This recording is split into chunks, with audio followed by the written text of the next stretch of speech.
Assalamu alaikum students, my name is Heather Zaki and I am teaching ACCA, CA, CPA, Australia and ICW papers. Past 10 years से भी ज़्यादा experience हो चुका है मुझे। और आज एक ऐसी वीडियो पर बात करने जा रहे हैं या आज एक ऐसे टॉपिक पर बात करने जा रहे हैं जो बहुत सारे बच्चों को तंग करता है। अच्छा, वैसे मेन मकसद of this video is that कि F5 के जो पेपर्स हैं, अभी F5 का पेपर जो होने वाला है परफॉर्मेंस मेजरमेंट दिसंबर टाइम के लिए, ये उनके लिए वैसे टारगेटेड वीडियो है। Otherwise this video will help MA2 students, F2 students, but हमारा ज़्यादा फोकस या जो ज़्यादा एम्फेसिस है वो परफॉर्मेंस मेजरमेंट के पेपर के ऊपर है, विच इज़ F5। ठीक है, और F9 में भी काम आती है। जब आप लोग NPV कैलकुलेट करते हो तो NPV के अंदर जो आपको कैश फ्लोज लेने होते हैं वो कैश फ्लोज जो हैं आपके पास रेलेवेंट होने चाहिए। तो आपने टॉपिक बोर्ड पर वैसे भी देख लिया होगा, topic is relevant costing and cash flows. मतलब कुछ किताबों में, कुछ बुक्स में इसको रेलेवेंट कॉस्टिंग या रेलेवेंट कॉस्ट के नाम से डिस्कस किया जाता है और दूसरा इसके पास रेलेवेंट कैश फ्लोज भी कहा जाता है। अच्छा, जब कैश फ्लोज कहा जा रहा है, द वर्ड कैश फ्लोज, तो एक बात बिल्कुल ध्यान में रखिएगा, दिमाग में रखिएगा कि कैश फ्लोज जब कहा जाता है तो यहाँ पर दोनों चीज़ों की बात हो रही है। आउटफ्लोज की भी बात हो रही है और साथ में इनफ्लोज की भी बात हो रही है। We are discussing outflows and inflows. तो सबसे पहले मैं एक काम करता हूँ। अच्छा, this video is also again I am telling you कि this is concept clearance video. ठीक है, या यूं कह लिया जाए कि इसमें आपकी कॉन्सेप्ट बिल्डिंग की जा रही है इस टॉपिक की, क्योंकि मुझे सबसे ज़्यादा जो नज़र आया बच्चों का वो लैक ऑफ कॉन्सेप्ट क्लियरेंस है। जब तक रेलेवेंट कॉस्टिंग का आप कॉन्सेप्ट क्लियर नहीं करते हो ना, तब तक आपसे सवाल इजीली अटेम्प्ट नहीं होता और आपको सवाल समझ में नहीं आता, या प्रैक्टिकल लाइफ में भी आपको काफ़ी मुश्किलात होती हैं। तो एक सेंसिटिव टॉपिक है मार्केट का, तो उसी को मैंने उठाया। चलें बात स्टार्ट करते हैं। तो सबसे पहला सवाल, एक मतलब अगर कोई बच्चा है और वो चीज़ सोच रहा है तो वो ये सोच रहा है कि यार सबसे पहला सवाल ये है कि व्हाट इज रेलेवेंट कॉस्ट, ये क्या चीज़ है, and what is irrelevant cost. आज तक समझ में नहीं आया, सवालों में प्रॉब्लम आ रहा है। कभी कोई कॉस्ट रेलेवेंट हो जाती है, अभी सर ने बताया कि ये वाली कॉस्ट रेलेवेंट है, और अचानक से बोलिए यही कॉस्ट इररेलेवेंट है। तो खुद सर डिसाइड नहीं कर पा रहे या बच्चे डिसाइड नहीं कर पा रहे कि कौन सी कॉस्ट रेलेवेंट और कौन सी कॉस्ट इररेलेवेंट है। तो यहां पर हम बात स्टार्ट करते हैं। मैंने सबसे पहले डिसाइड इस जो टॉपिक को ब्रेक डाउन कर दिया। इस टॉपिक को जो हम डिस्कस करेंगे वो 3 हिस्सों में डिस्कस हो सकता है या 3 एरियाज में डिस्कस होता है जब कॉन्सेप्ट बिल्डिंग होती है। सबसे पहले तो हमें ना बहुत ज्यादा जरूरत है कि हम उसकी बेसिक डेफिनेशन को समझें। Once we understand the basic definition, then we switch to terminologies कि रेलेवेंट कॉस्ट के अंदर कुछ टर्मिनोलॉजीज हैं, इररेलेवेंट कॉस्ट के अंदर कुछ टर्मिनोलॉजीज हैं। फिर जैसे कि आप लोग सब मैनेजमेंट अकाउंटेंट के स्टूडेंट्स हैं, मैनेजमेंट अकाउंटिंग के स्टूडेंट्स हैं, तो आपको पता होगा कि कॉस्ट के कुछ बिहेवियर्स होते हैं। तो अब हमें रेलेवेंट और इररेलेवेंट कॉस्ट बाय बिहेवियर भी पढ़नी है। मींस लाइक वेरिएबल से इसका क्या ताल्लुक है, फिक्स्ड कॉस्ट से इसका क्या ताल्लुक है। फिर उसके अंदर तीसरा जो मैं आपको एरिया बोला हूं which is advance area. Means हम रेलेवेंट कॉस्टिंग में कहां से स्टार्ट हो रहे हैं, फ्रॉम बेसिक टू एडवांस। ठीक है, तो उसमें आपके पास जो एडवांस एरिया है वो आपके पास आ जाता है material labour cases, non current asset cases and other cases, और आपके पास शॉर्ट टर्म डिसीजन मेकिंग आ जाती है। ये सारी चीजें हमारे पास कवर होती है इन रेलेवेंट कॉस्टिंग चैप्टर। तो बेसिक से, आगे मैंने कहा मैं बिल्कुल बेसिक से बात स्टार्ट करूंगा। तो यहां से अगर बात स्टार्ट की जाए कि what is relevant cost, what is irrelevant cost, क्या है रेलेवेंट कॉस्ट, क्या है इररेलेवेंट कॉस्ट।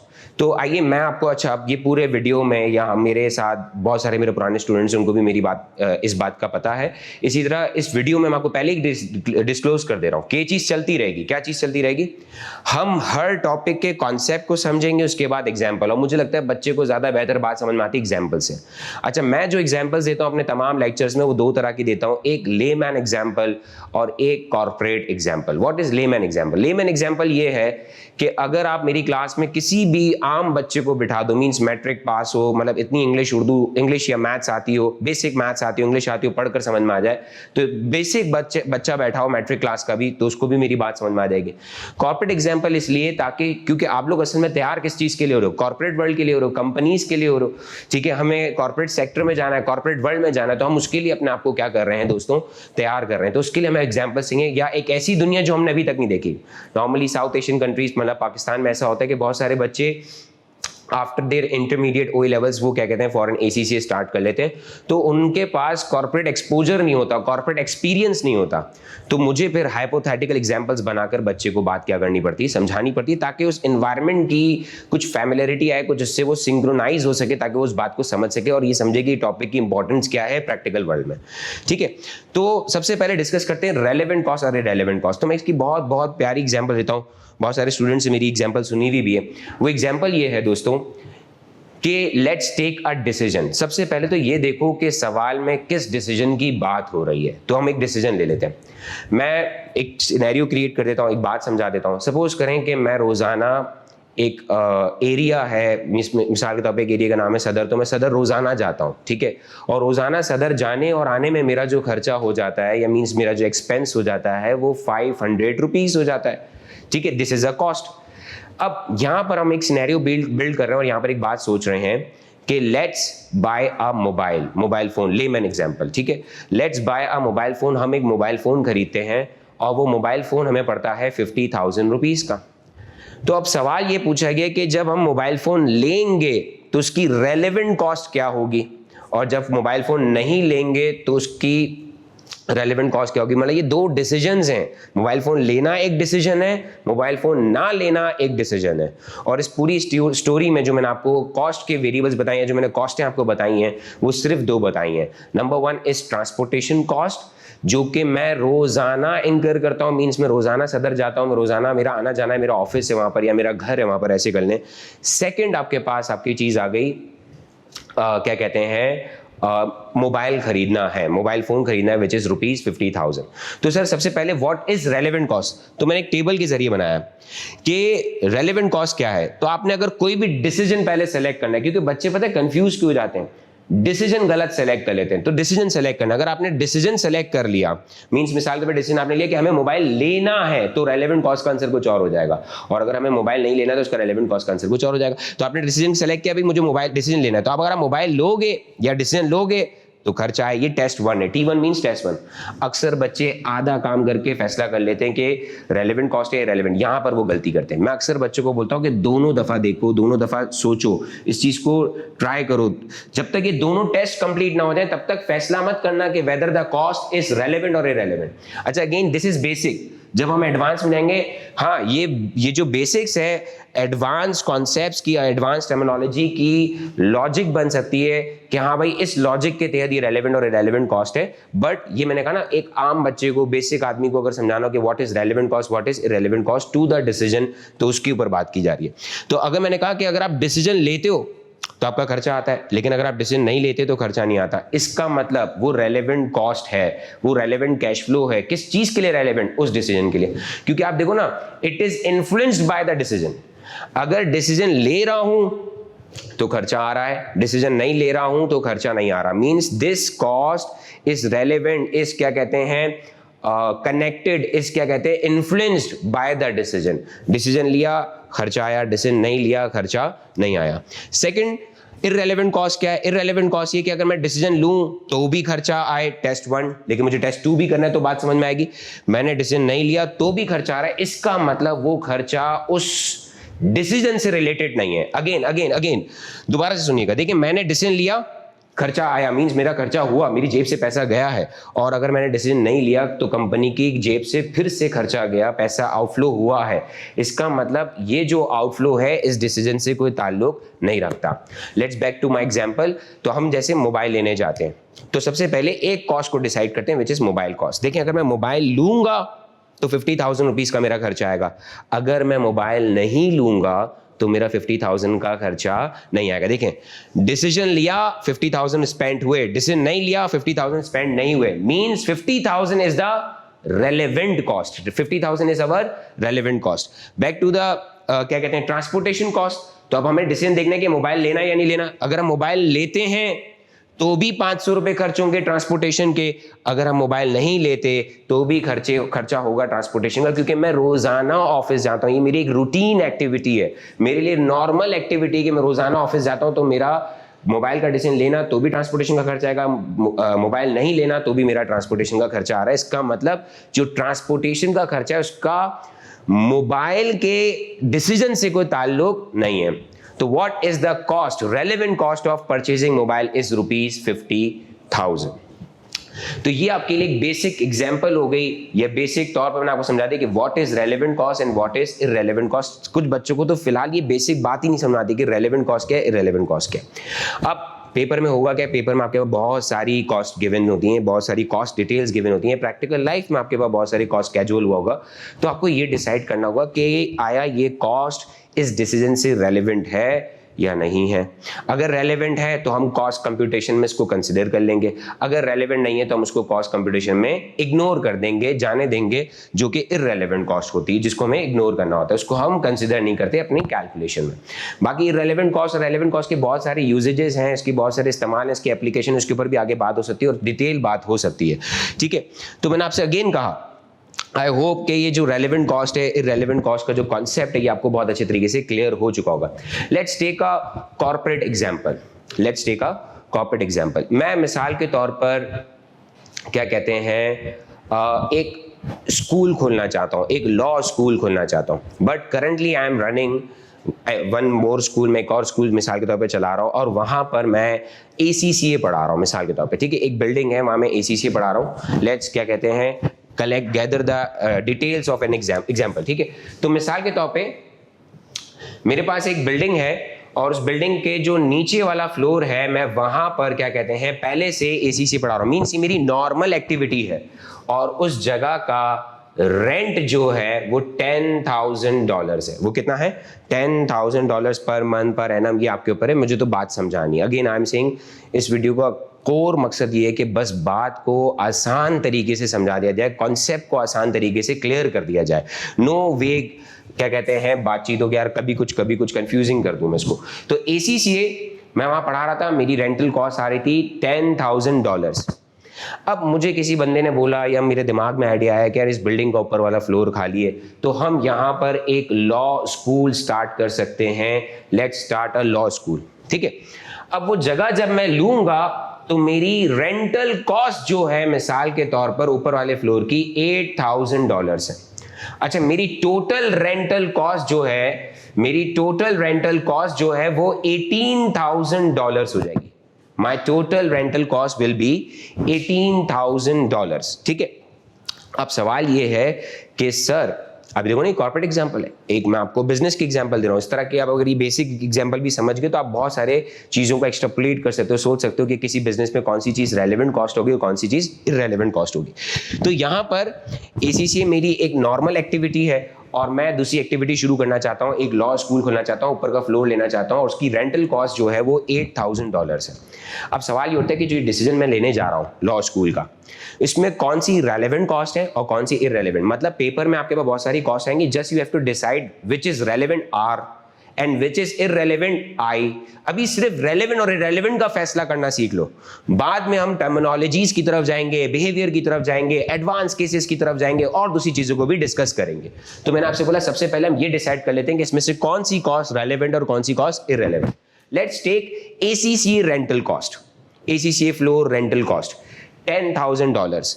चाहे मैं लॉ स्कूल खोलूं, if I open a law school, ठीक है, तो भी रेंटल कॉस्ट आ रही है। If I don't open a law school, तब भी ACCA की रेंटल कॉस्ट आएगी। मैं अपनी नॉर्मल एक्टिविटी को थोड़ी बंद कर दूंगा लॉ स्कूल के लिए, बात समझ में आई? तो मैं उसको थोड़ी क्लोज कर दूंगा। इसका मतलब this 10,000 is irrelevant cost, this 10,000 is irrelevant cost to the decision of opening law school.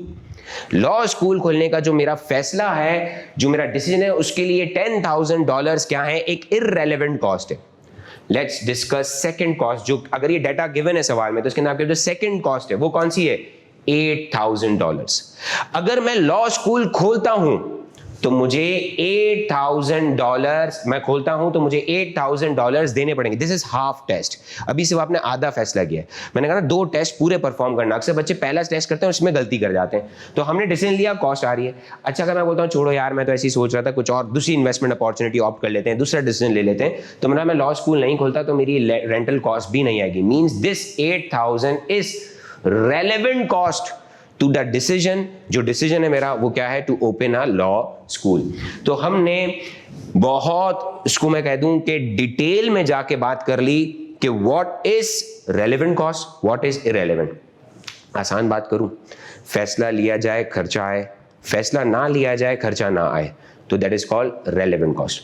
ठीक है, फैसला लूं खर्चा फिर भी हो रहा है, ठीक है, तो ऐसा लग रहा है, फील आ रहा है कि यार ये खर्चा शायद फैसले की वजह से हो रहा है, और अगर फैसला नहीं लूं तो भी खर्चा आ रहा है। अब समझ में आ गया कि यार ये खर्चा इस फैसले की वजह से नहीं आ रहा, ये एक्सपेंडिचर, ये कॉस्ट, ये आउटफ्लो इस फैसले की वजह से नहीं हो रहा, तो इसका मतलब this cost is irrelevant. Done, simple.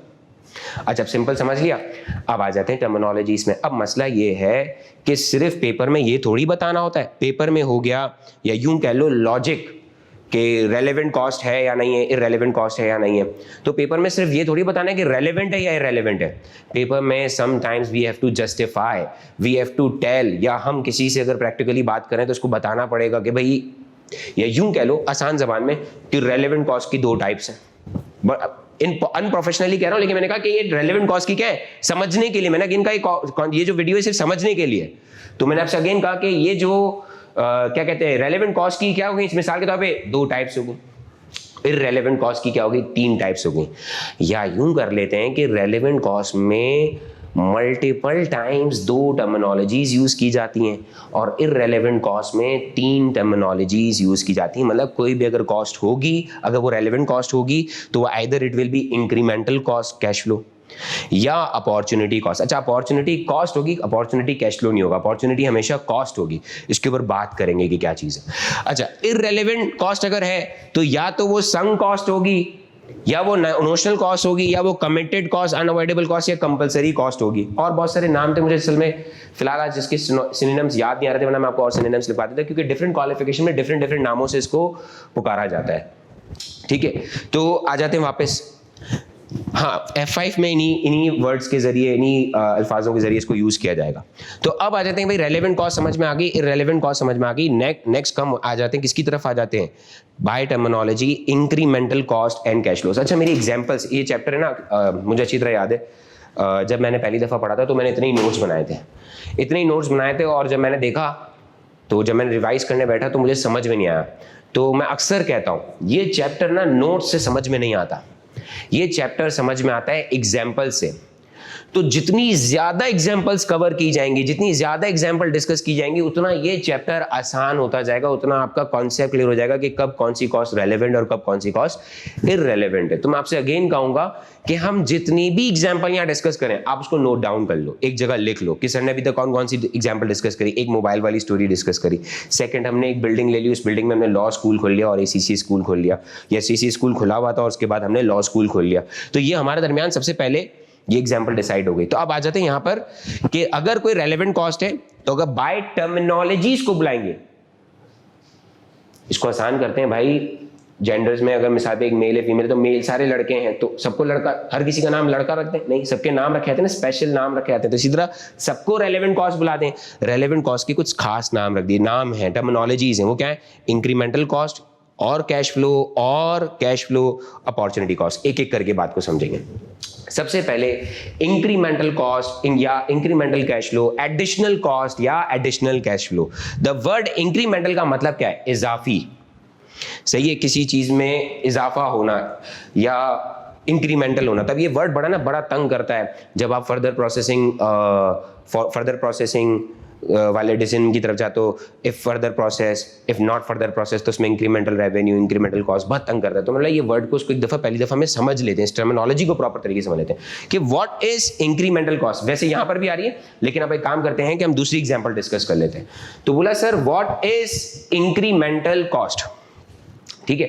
मिसाल के तौर पे अगेन हम वही एक एग्जांपल ले रहे हैं कि आई हैव अ बिल्डिंग जिसमें मैंने नीचे का, बिल्डिंग नहीं है मतलब एक फ्लोर है जिसमें मैं नीचे ACCA पढ़ा रहा हूँ, और मेरे पास ACC की फैकल्टी, मेरे पास जो लेक्चरार्स हैं वो अपॉइंट हुए हुए हैं $200,000 पर, $200,000 पर एनम पर मंथ पे ये मेरे पास फैकल्टी अपॉइंट हुई हुई है, ठीक है। जिसमें एक टीचर है जो कि लॉ पढ़ाता है, F4 पढ़ाता है, और उसकी जो सैलरी है वो $50,000 है।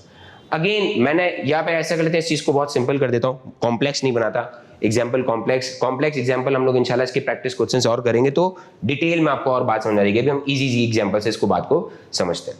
तो हमारी जो सैलरी आ रही है, सैलरी कॉस्ट या सैलरी एक्सपेंस आ रहा है, सैलरी का जो आउटफ्लो हो रहा है वो $200,000 हो रहा है। अब हमने सोचा कि यार ऊपर हम स्टार्ट कर देते हैं ICAEW, ठीक है। तो मुझे पता था नॉर्मली ऑल चार्टर्ड अकाउंटेंसी, सारी चार्टर्ड अकाउंटेंसी में बात कमोबेश सेम ही हुई है। तो मैंने आपसे क्या कहा कि जो ACC है उसकी कुछ फैकल्टी को मैंने बोला यार वो ACCA पढ़ा लेगी। अच्छा, वो जो फैकल्टी थी, वो जो लेक्चरर्स थे, वो फिक्स कॉस्ट पर थे, फिक्स सैलरी पर थे, विच इज $200,000 पर मंथ। फिर चाहे मैं उनसे कितना भी काम करा लूँ, ठीक है। मतलब मैंने उनसे बोला कि भाई फला सब्जेक्ट पढ़ा दो, तो वो भी पढ़ा रहे हैं। मैंने उनसे बोला फला सब्जेक्ट पढ़ा दो, वो भी पढ़ा रहे हैं। सर तनख्वाह क्या होगी? तनख्वाह अभी भी वही होगी, सैलरी वही होगी, $200,000। लेकिन ICW के लिए मुझे 1 और 2 लेक्चरर्स और अपॉइंट करने पड़ेंगे जो स्पेसिफिकली ICW पढ़ा रहे होंगे, या उनकी प्रोफेशनलिटी या उनकी जो एक्सपर्टीज है वो जो 2 लेक्चरर्स हैं उनकी जो सैलरी है वो अराउंड $300,000 है। वो अराउंड क्या है? $300,000 है। अच्छा, अब अगर आप गौर से देखें, सैलरी की बात हो रही है, अगर आप गौर से देखें तो मेरी after taking decision total salary कितनी हो जाएगी? $500,000, ठीक है, $500,000, 5 लाख। तो बोला ये मेरी टोटल सैलरी हो जाएगी। नाउ डिस्कस या नाउ क्या कहते हैं, इसको डिस्कस करते हैं या देखते हैं। तो देखें, अगर गौर से देखें, बिफोर डिसीजन से पहले, बिफोर डिसीजन सैलरी एक्सपेंस क्या था? सैलरी एक्सपेंस या सैलरी कॉस्ट या सैलरी आउटफ्लो कितना था बेटा? $200,000। लेकिन अगर मैंने डिसीजन ले लिया, आफ्टर डिसीजन, जैसे ही मैंने डिसीजन ले लिया, डिसीजन ऑफ व्हाट, क्या कहते हैं, opening ICW course, launching ICW course, तो मेरा सैलरी एक्सपेंस कितना हो जाएगा? $500,000। तो अगर आप चेक करो तो डिफरेंस आ रहा है, जो मेरी इजाफी सैलरी है, जो मेरी सैलरी ज्यादा आ रही है, इंक्रीमेंटल सैलरी एक्सपेंस जो आ रहा है इजाफी एक्स्ट्रा, वो कितना आ रहा है? वो आ रहा है $300,000। This $300,000 is called relevant cost. Sir दोबारा समझाएं, देखिए हम बहुत सिंपल करते हैं, पहले ना इसको बेसिक से करते हैं, मैं डिसीजन लूं या ना लूं, $200,000 का मेरा खर्चा आएगा। डिसीजन लेता हूं तो भी खर्चा आएगा, डिसीजन नहीं लेता हूं तो भी खर्चा आता है। तो ये तो पक्का क्या हो गई? इररेलेवेंट कॉस्ट हो गई। ये क्या हो गई? Irrelevant cost. अच्छा, अगर ऊपर वाले की बात करें, मैं ICW का लेक्चर क्या कहते हैं सेशन खोलता हूं तो मुझे सैलरी का खर्चा आएगा, और अगर मैं नहीं खोलता तो मुझे सैलरी का खर्चा नहीं आएगा। तो मींस ये क्या होगी? रेलेवेंट। अब ये रेलेवेंट में कौन सी कॉस्ट है? आया ये अपॉर्चुनिटी कॉस्ट है, या इंक्रीमेंटल कॉस्ट है, या इंक्रीमेंटल कैश आउटफ्लो है? ठीक है, तो इसके ऊपर सवाल उठता है। तो मैंने बोला भाई इंक्रीमेंटल चेक करने का तरीका क्या है कि आप एक काम करो, सबसे पहले बिफोर डिसीजन से पहले ले लो। अच्छा, ऊपर नीचे भी कर सकते हैं आप, पहले आफ्टर डिसीजन वाला नंबर ले लो। तो आपने क्या कहा? बिफोर डिसीजन सैलरी एक्सपेंस आपने लिया $200,000, और आफ्टर डिसीजन आपका सैलरी एक्सपेंस आता है $500,000। तो डिफरेंस कितना हुआ, या जो इजाफा हुआ है, जो आपकी सैलरी एक मिसाल पे $200,000 पे थी, आफ्टर टेकिंग ICW डिसीजन हमारी सैलरी एक्सपेंस कितना हो गया दोस्तों? $500,000। ये जो इंक्रीमेंटल इंक्रीज आया है, ये इस डिसीजन की वजह से आया है। मतलब देखो, डिसीजन नहीं लेता हूं तो ये वापस से 200 पे आ जाएगा, डिसीजन लेता हूं तो ये वापस से किस पर आ जाएगा दोस्तों? 500 पे। तो जो इंक्रीज आया, दिस इज अवर क्या कहते हैं, रेलेवेंट कॉस्ट। तो ये इंक्रीमेंटल कैश आउटफ्लो है। कुछ बच्चे बोलेंगे सर वो प्रीवियस एग्जाम्पल में भी तो इसी तरह हो रहा है। मैंने बोला बिल्कुल ऐसे ही हो रहा है। जब याद करें, रेंटल था, मुझे नंबर्स याद नहीं, मैं भूल गया, शायद 10 और 20 थे मिसाल के तौर पे। तो अगर वो $10,000 में जो दे रहा था वो ACC के लिए दे रहा था, और 20 या $8,000 में लॉ स्कूल के दे रहा था, तो टोटल रेंट मेरा हो जाएगा $18,000। ठीक है, और वो जो $18,000 का जो रेंट था, उसमें जो इंक्रीमेंटल आया, इंक्रीज आया, वो कितना आया? $8,000। That is called incremental cost या इंक्रीमेंटल कैश फ्लो। ये आपका रेंटल एक्सपेंस हुआ। ठीक है, ये हमारे लिए रेलेवेंट हो जाएगा। ये हमारे लिए क्या हो जाएगा? रेलेवेंट। सैलरी वाली बात याद रहती तो सैलरी वाली बात, अगर रेंटल वाली बात समझाती तो वो सैलरी वाली बात मैंने लिख कर समझा दी है। तो अब आपको समझ आ गया कि इंक्रीमेंटल का मतलब क्या है। इस तरह की बहुत सारी एग्जांपल्स हो सकती हैं यार।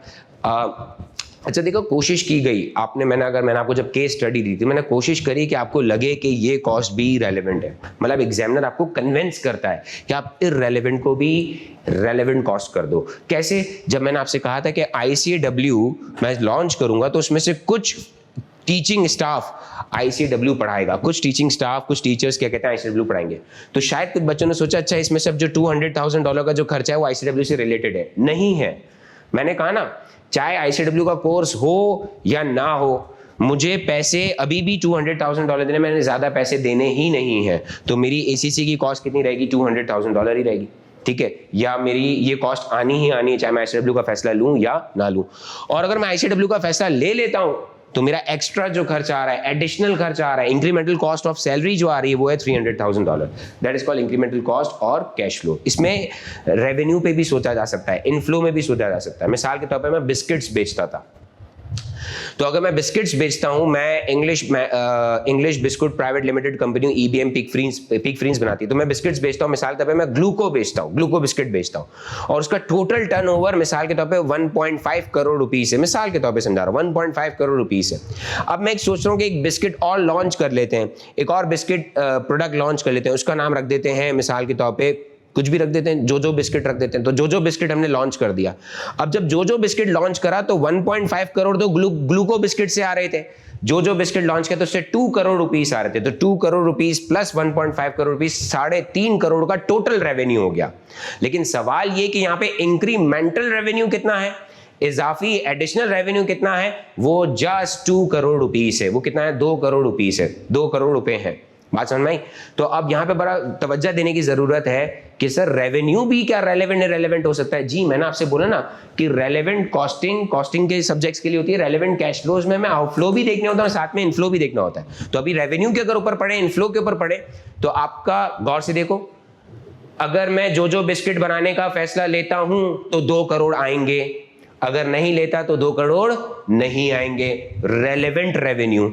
अच्छा, अगर मैं जो बिस्किट बनाने का फैसला लेता हूं तो भी 1.5 करोड़ आएंगे ग्लूको बिस्किट के। अच्छा, अगर मैं फैसला नहीं लेता तो भी 1.5 करोड़ रुपए आएंगे, 1.5 करोड़ रुपीस आएंगे ग्लूको बिस्किट के। इसका मतलब ये रेवेन्यू क्या हो गया? इररेलेवेंट रेवेन्यू हो गया टू द डिसीजन ऑफ जो बिस्किट, जो बिस्किट मैं लॉन्च करने जा रहा हूं। ठीक है, तो आपको ये भी समझ में आ गया कि ये चीज सिर्फ कॉस्ट पर नहीं डिपेंड होती, ये रेवेन्यूज पे भी आ सकती है। इंक्रीमेंटल रेवेन्यू, कि आपके रेवेन्यू में कितना इजाफा हुआ, तो जो इजाफा हो रहा है वो आपके लिए एक रेलेवेंट कॉस्ट है। Second is best topic. मैं बता रहा हूं कि ये सबसे ज्यादा बच्चों को तंग करता है, ये बच्चों को समझ में नहीं आता, बहुत तंग करता है, बहुत तंग करता है। बहुत सारे बच्चे तो याद कर लेते हैं और उनको क्लियर ही नहीं होता कि सर ये टॉपिक क्या है, इसको आज तक हमने प्रॉपर तरीके से समझा ही नहीं। तो आइए आपको कोशिश करता हूं समझाने की। Sir, what is opportunity cost? हमेशा याद रखना ये कॉस्ट है, क्योंकि इसकी डेफिनेशन में देखो कितना बुरा नाम आया हुआ, कितना बुरा अल्फाज आया हुआ है, लॉस कभी फायदा नहीं हो सकता, सही ना? तो ये अपॉर्चुनिटी कॉस्ट है, नुकसान है किसी चीज का। किस चीज का नुकसान है?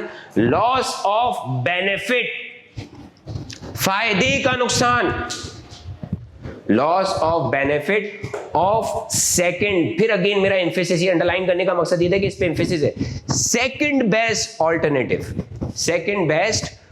ऑल्टरनेटिव। अब एक छोटी मजाहिया कहानी अपॉर्चुनिटी कॉस्ट समझाने के लिए, मैं काफी क्लासेस में दे चुका हूं, पुराने स्टूडेंट्स को पता होगी। तो ये वाली मैं आपको अपॉर्चुनिटी कॉस्ट की एक स्टोरी सुनाता हूं। बहुत सारे बच्चों को समझ में नहीं आता ना अपॉर्चुनिटी कॉस्ट, तो देखो उनके ऊपर रख के समझाऊंगा तो उनको बात समझ आएगी। तो हम यहाँ पर ऐसा करते हैं, यहां पर हमारे पास एक बंदा है जिसका नाम सपोज कर लो अली हो गया। अली रोजाना क्या कहते हैं, असलम के साथ घर जाता था, ठीक है। और अली और असलम जब भी साथ घर जाते थे तो असलम एक बहुत अच्छा बंदा था, वो हमेशा उसको घर जाते वक्त एक बर्गर खिलाया करता था जिसकी कॉस्ट $50 थी, तो अगर देखा जाए अली को हर बार फायदा होता है जब भी वो असलम के साथ घर जाता है, तो उसको फ्री में, या यूं समझो कि इसको फायदा हो जाता है, इनफ्लो हो जाता है। वो इनफ्लो क्या है? $50 का उसको एक बर्गर मिल जाता है। एक दिन ऐसा होता है कि रेहान के अब्बू नहीं आते, रेहान बेचारा बड़ा परेशान है, वो सोचा मैं अकेले कैसे घर जाऊं, डरता है, सही है। तो उसने बोला अली को, यार रिक्वेस्ट करी कि सरकार हमें साथ ले, मेरे साथ चल लो, आज असलम के साथ मत जाओ, मेरे साथ चल लो। तो अली ने बोला यार रेहान भी मेरा दोस्त है, इसका ख्याल कर लेते हैं और इसके साथ चल लेते हैं। तो अली और रेहान आज सिर्फ एक दिन ऐसा हुआ कि अली रेहान के साथ उसको घर छोड़ने चला गया, उसके साथ चला गया। अली भी घर पे पहुंच गया, रेहान भी घर पे पहुंच गया। अली ने रेहान को फोन किया। अली ने रेहान को क्या किया दोस्तों? फोन किया और पूछा कि यार, बोला कि यार तेरी वजह से मुझे बहुत नुकसान हो गया। अच्छा, रेहान भी परेशान हो गया, यार कैसा नुकसान हो गया? हम लोग तो चुपचाप, अगर आप इमेजिन करो अली और रेहान चुपचाप सीधा सीधा गए होंगे, रेहान को घर छोड़ा होगा, अली अपने घर चला गया, तो आप लोग अगर इस पूरी पिक्चर में देखो तो कोई खर्चा होता हुआ नजर आ नहीं रहा। लेकिन अली रेहान को फोन करता है, यार तू कितना बुरा दोस्त है, कितना ऐसा दोस्त है, यार मेरा आज क्या हो गया, खर्चा हो गया, मुझे नुकसान हो गया तेरी वजह से। बोला कितने का नुकसान हो गया? बोला $50 का मुझे नुकसान हो गया तेरी वजह से। बोला $50 का मुझे नुकसान हो गया। बोला यार, रेहान ने बोला अली को, यार हम लोगों ने तो रास्ते में कोई खर्चा ही नहीं किया, यार हमने रास्ते में तो कोई खर्चा ही नहीं किया। तो उसने फिर रेहान को समझाया कि अगर मैं तुम्हारे साथ नहीं जाता, मतलब तुम मेरा क्या थे, तुम मेरा फर्स्ट डिसीजन थे, फर्स्ट प्रायोरिटी थी। मैं तुम्हारे साथ इसलिए गया क्योंकि तुम मेरी फर्स्ट प्रायोरिटी थे। अच्छा सपोज करो आज अली रेहान के साथ नहीं जाता तो असलम उसकी क्या बन जाता? Second priority. क्या बन जाता? Second priority. अगेन अली हमेशा किसके साथ जाता था? असलम के साथ। तो उसको $50 का क्या मिलता था? बर्गर। आज वन ऑफ इवेंट हुआ, रेहान उसका बहुत अच्छा दोस्त, उसने रिक्वेस्ट करी, रेहान अली आज मेरे घर वाले नहीं आ रहे तो तुम मेरे साथ चलो, मुझे छोड़ दो घर पर। तो अली ने रेहान को घर पर छोड़ा और रेहान को फोन किया और बोला यार तुम्हारी वजह से नुकसान हो गया। रेहान बोलते क्या अजीब बात करते हो यार। तो बोला भाई हमने तो रास्ते में कोई खर्चा ही नहीं किया। तो अली ने बोला मैंने सर हैदर की अपॉर्चुनिटी कॉस्ट की वीडियो देख ली थी। बोला मैंने वो वीडियो देखी और मुझे पता चला कि मुझे तो $50 का क्या हो गया है? नुकसान। बोला क्यों? तुम मेरी फर्स्ट प्रायोरिटी थे, मेरा फर्स्ट बेस्ट ऑल्टरनेटिव थे। अगर मैं तुम्हारे साथ नहीं जाता तो मैं असलम के साथ जाता, अगर मैं तुम्हारे साथ नहीं जाता तो मैं असलम के साथ जाता, और अगर असलम के साथ जाता तो मुझे $50 का बर्गर या $50 का मुझे बर्गर मिलता खाने को। ये मेरा एक फायदा था और ये फायदा मुझे नहीं मिला, तुम्हारी वजह से मुझे नुकसान हो गया। अब डेफिनेशन पढ़ो तो मुझे लगता है लेमैन एग्जांपल से आम आदमी को समझाया है, उसको समझाने के लिए। तो आप गौर से देखो तो क्या हुआ? Loss of benefit of second best alternative. फायदे का नुकसान होना। किस चीज के फायदे का? फायदे तो बहुत सारे दुनिया में घूम रहे चल रहे हैं आपके पास। बोला किसके फायदे का? Second best alternative. मतलब अगर आपके पहली बात तो अपॉर्चुनिटी कॉस्ट आती कब है? जब आपके पास ऑल्टरनेटिव्स हो। डेफिनेशन ये बता रही है, ऑप्शंस हो। अली के पास 2 ऑप्शन थे, असलम के पास भी जाना था और रेहान के पास भी जा सकता था। उसने बोला नहीं, रेहान के साथ चले जाता हूं। जब उसने रेहान के साथ जाना ऑप्ट किया तो उसके लिए सेकंड बेस्ट ऑल्टरनेटिव हो गया, ठीक है।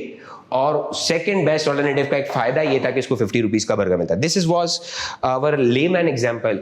Let's discuss a corporate example. आइए जरा चार्टर्ड अकाउंटेंसी वाले बच्चों की ना रू वाली एग्जांपल देते हैं। ऐसी देंगे कि चार्टर्ड अकाउंटेंसी वाला बच्चा इसको समझ भी जाएगा, क्योंकि ये हम सब एक्सपीरियंस करते हैं। ये एक स्टूडेंट है, एक वो बंदा है जो चार्टर्ड अकाउंटेंट बनने जा रहा है, फ्रॉम एनी क्वालिफिकेशन, किसी भी क्वालिफिकेशन चार्टर्ड अकाउंटेंट बनने जा रहा है। अब ये जब चार्टर्ड अकाउंटेंसी कर रहा था तो उसके पास 2 जॉब ऑफर्स आई। Job number 1, job number 2, 2 job offers आती हैं इस बंदे के पास। समहाउ मेरी कहानी है। तो मैंने क्या कहा, उसके बाद 2 जॉब ऑफर्स आती हैं जब वो चार्टर्ड अकाउंटेंसी करता है। एक जॉब ऑफर है कि उसको $1 लाख मिलेंगे। कितने मिलेंगे? $1 lakh per annum per month मिलेंगे। और एक जॉब ऑफर है जिसमें उसको $10,000 पर एनम पर मंथ मिलेंगे। और अगर आप इस एग्जाम्पल को फील करना चाहते हो तो डॉलर रिमूव करके RS लिख लेना, रुपीस लिख लेना। मतलब इस शख्स के पास $1 लाख की अपॉर्चुनिटी भी है, 10,000 की अपॉर्चुनिटी भी है। वो सोच रहा है कि मैं किस तरफ जाऊं, मैं किस जॉब ऑफर की तरफ जाऊं। 10,000 की जगह 15,000 कर देता हूं। अगर आप रुपीस रख रहोगे तो आपको बात समझ आएगी मेरा इशारा किस तरफ है। तो जॉब 1 और जॉब 2 कि भाई एक चार्टर्ड अकाउंटेंसी कर रहा है, कर चुका है, उसके बाद 2 जॉब ऑफर हैं। या तो वो 1 लाख वाली जॉब ले ले या वो जॉब 2 15,000 वाली ले ले। अब सबसे पहले हम यूं कर लेते हैं कि पहली बात मैंने कहा ना, प्रॉब्लम क्या आता है, बच्चा गलती क्या करता है, बच्चा डिसीजन सेलेक्ट नहीं करता। पहले हम डिसीजन सेलेक्ट कर लेते हैं कि हमें रेलेवेंट कॉस्ट किसकी कैलकुलेट करनी है। हमने डिसीजन ये लिया। अच्छा मैं सब बच्चों से बोलूं भाई ये बताइए कि आप कौन सी जॉब ऑप्ट करेंगे। हर बच्चा मुझे पता है क्लास में हमेशा ये बोलता है सर हम जॉब 1 ऑप्ट करेंगे। तो मिसाल के तौर पे हमारा डिसीजन हमने लॉक कर लिया है कि हमारा डिसीजन क्या है, जॉब 1। हम क्या लेने जा रहे हैं, job 1। Job 1 is our decision कि अगर मैं जॉब 1 लेता हूं तो मेरी रेलेवेंट कॉस्ट क्या होगी, रेलेवेंट कॉस्ट क्या होगी अगर आप डिसीजन लेते हैं कि यार मैं जॉब 1 ऑप्ट करता हूं? तो ये मेरी कहानी थी ना, मुझे एक जॉब मिली जिसमें $1,00,000 मिले, मुझे एक जॉब मिली जिसमें मुझे $15,000 मिलने। तो मैं शादी में खाना खा रहा था, तो एक शख्स मिला, अरे मुबारक हो तुम्हारी जॉब लग गई, ये वो वगैरह। हाँ भैया कितना कमा रहे हो, कितना कितना बना लेते हो आजकल? मतलब $85,000। मैंने क्या बोला? $85,000। आप सब में से मेरा कोई दोस्त बराबर बैठा हुआ था और उसने मुझसे बोला, सर झूठ क्यों बोल रहे हो, आपको तो जॉब 1 में $100,000 मिलते हैं, $1,00,000 मिलते हैं, आप $85,000 क्यों बोल रहे हो? तो मिला, आओ बताता हूं कैसे। बेटा मैंने ये कहा कि मेरे पास इंक्रीमेंटल इनफ्लो कितना आता है, मतलब जो पैसे आ जाते हैं मेरे बैंक अकाउंट में वो कितने आते हैं? 1 लाख रुपीस। लेकिन मैं अक्सर सोचता हूं कि मेरे पास 2 ऑल्टरनेटिव थे, ऑल्टरनेटिव 1, ऑल्टरनेटिव नंबर 2। मैंने फर्स्ट प्रायोरिटी किसको दी? 1 लाख वाली को, क्योंकि सब लोग ये करेंगे हम 1 लाख वाली जॉब ऑप्ट करेंगे। और मैंने सेकंड प्रायोरिटी किसको दी? जॉब 2 को दी। तो मैंने बोला कि भाई फर्स्ट ऑल्टरनेटिव तो मैं ले चुका हूं, उसकी वजह से मुझे बेनिफिट हो रहा है। वो कितने का हो रहा है? 1 लाख रुपीस का। ये इनकम लिखी है मैंने, इनकम, इंक्रीमेंटल इनफ्लो, 1 लाख रुपए का मुझे फायदा हो रहा है। लेकिन मैं कभी कभी सोचता हूं कि अगर मैं जॉब 1 नहीं होती, मैं भाई ऑफर नहीं होता, तो मैं क्या करता? ऑब्वियस सी बात है मैं जॉब 2 ऑप्ट करता। ऑब्वियस सी बात है मैं क्या ऑप्ट करता? जॉब 2 ऑप्ट करता। तो मैं चूंकि जॉब 2 पर नहीं गया हूं, तो मेरी अपॉर्चुनिटी कॉस्ट कितनी हुई? $15,000। And this is cost. फायदा कॉस्ट से टकराया तो मेरे पास नेट बेनिफिट कितना आ गया? $85,000। नेट बेनिफिट, नेट इनफ्लो कितना आ गया? 85,000। तो मेरी रेलेवेंट कॉस्ट का आंसर क्या है? मेरी रेलेवेंट कॉस्ट क्या है? नेट रेलेवेंट कॉस्ट क्या है इस $85,000? आसान कर दूं, बिल्कुल आपके लेवल पे आके बात कर लेते हैं। मैं एक बात बोलूं, आप सबके पास ही 2 जॉब्स थी, 1 लाख वाली भी जॉब थी और 15,000 वाली भी जॉब थी। मैं किसी अक्लमंद आदमी से पूछूं, भाई आपने 1 लाख वाली जॉब क्यों ऑप्ट करी, तो उसके दिमाग में ये जवाब छुपा हुआ है। वो जवाब ये है कि सर चूंकि यहाँ पर मुझे $85,000 ज्यादा मिल रहे हैं, एक्स्ट्रा मिल रहे हैं। तो अब एक आम आदमी जो मैनेजमेंट अकाउंटिंग को नहीं समझता, वो तो ये बोलेगा ना, झूठ क्यों बोल रहे हो, तुम्हें तो 1 लाख रुपए मिल रहे हैं। हाँ भाई मानता हूं 1 लाख रुपए मिल रहे हैं, लेकिन मेरी जॉब 1 को सेलेक्ट करने का जो रीजन है, वो रीजन ये है कि यहां पर मुझे $85,000 एक्स्ट्रा मिल रहे हैं, इजाफी मिल रहे हैं, नेट इंक्रीमेंटल बेनिफिट है वो मेरा। तो बोला ये बात हो गई। अब आपको समझ में आया कि अपॉर्चुनिटी कॉस्ट क्या है? कोई भी दूसरे ऑप्शन का फायदा जाया कर देना, इस अपॉर्चुनिटी कॉस्ट। या आसान जबान में कहूं, वो पैसा जो आते आते आपके पास से चला जाए ना, जो पैसा आपके पास आते आते चला जाए। ये बहुत बेकार डेफिनेशन है, बहुत बेकार, मतलब मैं फिर भी समझा देता हूं, समझने के लिए यूज की जा सकती है कि आते हुए पैसा जो आपके पास से चला जाए वो आपके लिए नुकसान है। वो आपके लिए क्या है दोस्तों? नुकसान है। तो मेरे पास ये 15,000 आते आते चले गए। क्यों चले गए? क्योंकि मैंने डिसीजन कौन सा लिया था? जॉब 1। अब एक बच्चे ने मुझसे सवाल पूछा, सर क्या ऐसा कोई शख्स हो सकता है जो जॉब 2 ऑप्ट करे? यस, ऐसा होता है। हम सब चार्टर्ड अकाउंटेंट्स क्या करते हैं, एक तो हमारे पास ऑप्शन होता है कि हम कोई भी दूसरी जॉब कर लें, लाइक बिजनेस कर लें, कुछ भी कर लें, लेकिन हम सब ऑप्ट करते हैं आर्टिकलशिप, इंटर्नशिप, जिसमें हमें बहुत कम पैसे मिलते हैं। मतलब एक हमारे पास एक ऑप्शन है कि अगर हम बिजनेस करते हैं तो हमें कितने मिलेंगे? 1 लाख रुपए। लेकिन अगर हम बिजनेस नहीं करते और हम आर्टिकलशिप, इंटर्नशिप की तरफ जाते हैं तो कुछ सालों की तकलीफ होती है, तो हमें कितने पैसे मिलते हैं? मिसाल के तौर पे 15,000 रुपए। तो आपने देखा दुनिया में ऐसे लोग भी हैं जिनके लिए जॉब 2 इज फर्स्ट प्रायोरिटी को हमेशा चूज किया जाता है, सेलेक्ट किया जाता है, और वो इस वाली जॉब को क्या रख देते हैं? Second priority. कि भाई आर्टिकलशिप में नहीं चले, ऑडिट की फील्ड में नहीं चले, फाइनेंस के सेक्टर में नहीं आए, तो हम पापा का, वाले साहब का बिजनेस ज्वाइन कर लेंगे, या कोई भी सेकंड अपॉर्चुनिटी है तो हम उसको ज्वाइन कर लेंगे। तो देखो एक शख्स ऐसा भी है जिसके लिए ये फर्स्ट प्रायोरिटी है और जिसके लिए क्या है? Second priority. अब दोबारा समझा रहा हूं अपॉर्चुनिटी कॉस्ट, पहले नहीं समझ में आई तो दोबारा समझा रहा हूं, बर्गर से समझाया, जॉब से समझा रहा हूं, तीसरी एग्जांपल भी दूंगा बाद में। तो मैंने बोला यस कि ऐसा बंदा भी है जो जॉब 2 ऑप्ट करेगा। अब मिसाल के उसने जॉब 2 ऑप्ट करी, तो वो भी शादी में खाना खा रहा है, किसी मेहमान ने आके पूछा, हाँ भाई कितना बना लेते हो? बोला हर रोज, हर महीने या हर साल मुझे $85,000 का नुकसान होता है। तो बराबर में बैठा हुआ बंदा बोलेगा, झूठ क्यों बोल लो भाई, तुम्हारी तनख्वाह तो $15,000 है। तुम्हारी तो तनख्वाह कितनी है, $15,000 है, तुम्हें तो कोई नुकसान नहीं था, तुम्हारे बैंक अकाउंट में हमेशा क्रेडिट होते हैं, बैलेंस की क्रेडिट होता है अमाउंट विच इज $15,000, तो व्हाई यू आर सेइंग लाई, झूठ क्यों कह रहे हो? तो बोला नहीं नहीं, मुझे वाकई में $85,000 का नुकसान होता है। तो बराबर में वो जो मेहमान वगैरह थे उनको बिठा के समझाया, देखो बात सुनो, मुझे इंक्रीमेंटल इनफ्लो, मुझे फायदा कितने का होता है? बोला $15,000 का, मुझे पैसे कितने आते हैं? 15। लेकिन मेरा जो सेकंड बेस्ट ऑल्टरनेटिव था, मेरे लिए जो दूसरी प्रायोरिटी पे था, अगर मैं, ऑब्वियस सी बात है, अगर किसी के पास ये जॉब 2 की अपॉर्चुनिटी चली जाती तो वो किधर जाएगा? जॉब 1 की तरफ जाएगा। वो नियत मान लेता है कि यार मैं आर्टिकलशिप नहीं करूंगा, मैं इंटर्नशिप नहीं करूंगा, तो उसको ड्रॉप करके किसकी तरफ जाएगा?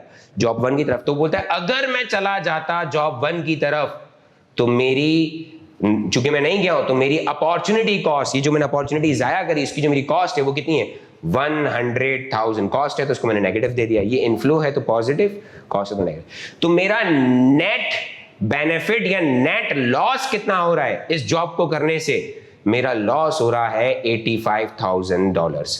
कोई पूछे सर ये शख्स $85,000 का नुकसान क्यों कर रहा है? For experience, for membership, for better future. तो हो सकता है उसको लगता है यहां से फ्यूचर ज्यादा अच्छा आएगा। Different people have different experiences. तो मैंने आपसे यहां पे दोबारा बात करी कि देखो इंक्रीमेंटल इनफ्लो आ रहा है $15,000, अपॉर्चुनिटी कॉस्ट आपके पास 1 लाख। मैं वो जब भी खाना खाता होगा, जब भी सैलरी क्रेडिट होती होगी ना उसके अकाउंट में, यार ये पैसे $1,00,000 भी हो सकते थे, लेकिन ये अभी कितने हैं? $15,000। तो $1,00,000 का उसको बार बार नुकसान फील हो रहा है, और उसका नेट नुकसान कितना हुआ? $85,000। तो ये आपके पास एक और एग्जाम्पल हो गई। और भी एग्जांपल्स दी जा सकती हैं अपॉर्चुनिटी कॉस्ट की, अगर आप मुझे बोलते हैं तो मैं एक और भी दे देता हूं। भाई सिंपल सी बात है, आइए एक और एग्जांपल दे देता हूं मैं आपको। अपॉर्चुनिटी कॉस्ट की एक और एग्जांपल दे देता हूं। अपॉर्चुनिटी कॉस्ट की मैं आपको एक और क्या दे देता हूं? एग्जांपल दे देता हूं। थोड़ा टेक्निकल टॉपिक है इसलिए दे रहा हूं। भाई सिंपल सी बात है कि मेरे पास एक काम है, मैं मिसाल के तौर पे गारमेंट इंडस्ट्री में काम करता हूं और मैं पैंट शर्ट्स बना रहा हूं या कुछ भी बना रहा हूं, व्हाटएवर, मैं गारमेंट इंडस्ट्री में काम करता हूं, ठीक है। और ये मेरा रूटीन टास्क है, ये मेरी रूटीन प्रोडक्शन है, मेरी नॉर्मल प्रोडक्शन है, हर रोज कर रहा हूँ। रूटीन प्रोडक्शन है, नॉर्मल प्रोडक्शन है, हर रोज कर रहा हूँ, ठीक है। तो इसमें मुझे यूं होता है कि जब भी मैं एक शर्ट पीस बेचता हूँ, एक शर्ट पीस, तो मुझे कंट्रीब्यूशन का फायदा होता है, मुझे फायदा होता है अराउंड $5 पर शर्ट। मुझे फायदा होता है $5 पर शर्ट। जितनी भी शर्ट बना के बेचता हूं, सेल आउट करता हूं, तो पर शर्ट मुझे $5 पर शर्ट फायदा होता है। एक दिन मेरे पास वन ऑफ कॉन्ट्रैक्ट आता है। क्या आता है? वन ऑफ कॉन्ट्रैक्ट आता है। एक दफा का कॉन्ट्रैक्ट है, स्पेशल कॉन्ट्रैक्ट आता है, सही है। और वो कॉन्ट्रैक्ट ये है, अच्छा बहुत सारी वजूहत होती हैं कि हम लोग कभी कभी अपनी जिंदगी में ना ऐसे फैसले ले लेते हैं जिनके पीछे बहुत सारी लॉजिक्स होती हैं, बहुत सारे मफादात होते हैं, बेनिफिट्स होते हैं। तो मेरे पास एक वन ऑफ कॉन्ट्रैक्ट आता है जिसमें मुझे 5,000 शर्ट्स बनानी है या मुझे कोई काम करना है, ठीक है। मुझे कोई कॉन्ट्रैक्ट मिल गया कि मुझे इतनी शर्ट्स बनानी, लेकिन द प्रॉब्लम इज दैट कि अगर मैंने ये वन ऑफ कॉन्ट्रैक्ट ले लिया, ऑप्ट करा, ये डिसीजन है मेरा, ये मेरा डिसीजन है और ये मेरी रूटीन एक्टिविटीज का क्या फैसला लूंगा, तो उसका तो फैसला लेके बैठा हो। लेकिन मसला ये कि अगर मैंने ये डिसीजन ले लिया, मींस मैंने ये वन ऑफ कॉन्ट्रैक्ट ले लिया, तो मुझे ये अपना रूटीन प्रोडक्शन का जो प्लांट है ना वो बंद करना पड़ेगा। मतलब मेरी जो नॉर्मल शर्ट्स प्रोड्यूस होनी है वो मुझे क्लोज करनी पड़ेंगी, बंद करनी पड़ेंगी, शट डाउन करनी पड़ेंगी। अब आप खुद चेक करो। अच्छा सवाल ये क्या सर ये वन ऑफ कॉन्ट्रैक्ट ऑप्शनल है, छोड़ सकते हैं? मैंने बोला नहीं छोड़ सकते, लेना लाजमी है। मैंने कहा ना कभी कभी हम जिंदगी में ऐसे फैसले ले लेते हैं कि जिनका लेना बहुत जरूरी है। तो ये मेरी क्या होगी अब? First priority. और मेरी सेकंड प्रायोरिटी क्या हो गई? Normal production, routine production. बोला फर्स्ट प्रायोरिटी क्यों? मैंने बोला अगर एक दफा मैंने ये 5,000 शर्ट्स का कॉन्ट्रैक्ट कंप्लीट कर दिया, इतनी ज्यादा मार्केटिंग हो जाएगी, इतनी, या ये मिसाल के तौर पे किसी ऐसे प्रोग्राम के लिए शर्ट्स बनाई जा रही हैं जिसकी पब्लिसिटी बहुत ज्यादा होने वाली है, तो वो लोग जो शर्ट्स पहनेंगे मेरी, उससे मेरी मार्केटिंग हो जाएगी। तो मुझे बहुत सारे बेनिफिट्स हो रहे हैं, इसलिए मैं ये वन ऑफ कॉन्ट्रैक्ट लाजमी ऑप्ट करूंगा। तो अब ये मेरे लिए क्या हो गया? फर्स्ट प्रायोरिटी, और ये मेरे लिए क्या हो गया? सेकंड प्रायोरिटी हो गया। तो अब मसला ये है कि अगर मैंने ये वन ऑफ कॉन्ट्रैक्ट ले लिया शर्ट्स का, तो मुझे अपनी रूटीन प्रोडक्शन क्या करनी पड़ेगी? शट डाउन करनी पड़ेगी। अब बहुत सिंपल कर रहा हूँ, सिनेरियो को बहुत सिंपल कर रहा हूँ, इतना सिंपल सिनेरियो नहीं होता, इसको और डिस्कस किया जाएगा जब हम केसेस पढ़ेंगे तो उसमें भी डिसाइड करेंगे। लेकिन मैं सिंपल कर रहा हूँ कि भाई कितनी देर तक के लिए प्रोडक्शन बंद करनी पड़ेगी, या कितनी, तो अभी मिसाल कर लेते हैं कि भाई उतनी ही प्रोडक्शन बंद होगी 5000 शर्ट्स बनाने तक की, मतलब नॉर्मल प्रोडक्शन मेरी बंद हो जाएगी और उसमें जो बंद होगी या जो नुकसान होगा वो 5000 शर्ट्स का ही होगा, या मेरी 5000 शर्ट्स नॉर्मल प्रोडक्शन में नहीं बन पाएंगी, हम वो 5000 शर्ट्स बनाएंगे जो कि हमें कॉन्ट्रैक्ट की बनानी है। तो हुआ क्या, ये जो 5000 शर्ट्स में जो कॉन्ट्रैक्ट की बनाऊंगा तो नॉर्मल प्रोडक्शन की नहीं बनेंगी, ये मेरा सेकंड बेस्ट ऑल्टरनेटिव है, सेकंड ऑप्शन है, तो मुझे हर शर्ट पर $5 का नुकसान होगा। तो यहां पर अगर मैं वन ऑफ कॉन्ट्रैक्ट ले लेता हूं तो मेरी अपॉर्चुनिटी जो कॉस्ट है वो कितनी हो गई, $5 multiply by 5000 shirts which is $25,000। मतलब सीधी बात है, बहुत सिंपल कर लो, आप रियलाइज करो ना, आप पहले इमेजिन करो कि आपकी खुद का एक प्रोडक्शन प्लांट है, आपके पास खुद एक शर्ट प्रोडक्शन प्लांट है, आप शर्ट्स बनाकर बेचते हो, आप जब भी शर्ट बेच रहे हो, जब भी प्रोडक्शन हो रही है, आपको पर शर्ट $5 कॉन्ट्रीब्यूशन मिल रहा है, $5 कॉन्ट्रीब्यूशन पर शर्ट मिल रहा है, आप कमा रहे हो। अचानक से कोई बोलता है आप अपना एग्जिस्टिंग काम बंद कर दो, और करना मजबूरी है, लाजमी करना पड़ेगा, आप भी कर रहे हो क्योंकि वो बिजनेस के लिए साउंड कर रहा है, कमर्शियली साउंड कर रहा है, तो आपने वो क्या कहते हैं प्रोडक्शन बंद कर दी। जब वो बंद करी तो 5000 शर्ट नॉर्मल प्रोडक्शन की नहीं बनेगी, लेकिन 5000 शर्ट वन ऑफ कॉन्ट्रैक्ट की बन जाएगी, उसके अलग खर्चे और आएंगे, 10 चीजें और आएंगी। लेकिन आप पता है जब वो वन ऑफ कॉन्ट्रैक्ट करोगे ना, तो किसी के साथ बैठ के, या जब भी आप थोड़ी देर सोचोगे यार ये वन ऑफ कॉन्ट्रैक्ट की 5000 शर्ट बनाने के चक्कर में ना मेरी नॉर्मल प्रोडक्शन की 5000 शर्ट्स का ₹5 का कॉन्ट्रीब्यूशन मेरा क्या हो गया, जाया हो गया, लॉस ऑफ सेकंड बेनिफिट, और loss of benefit of second best alternative.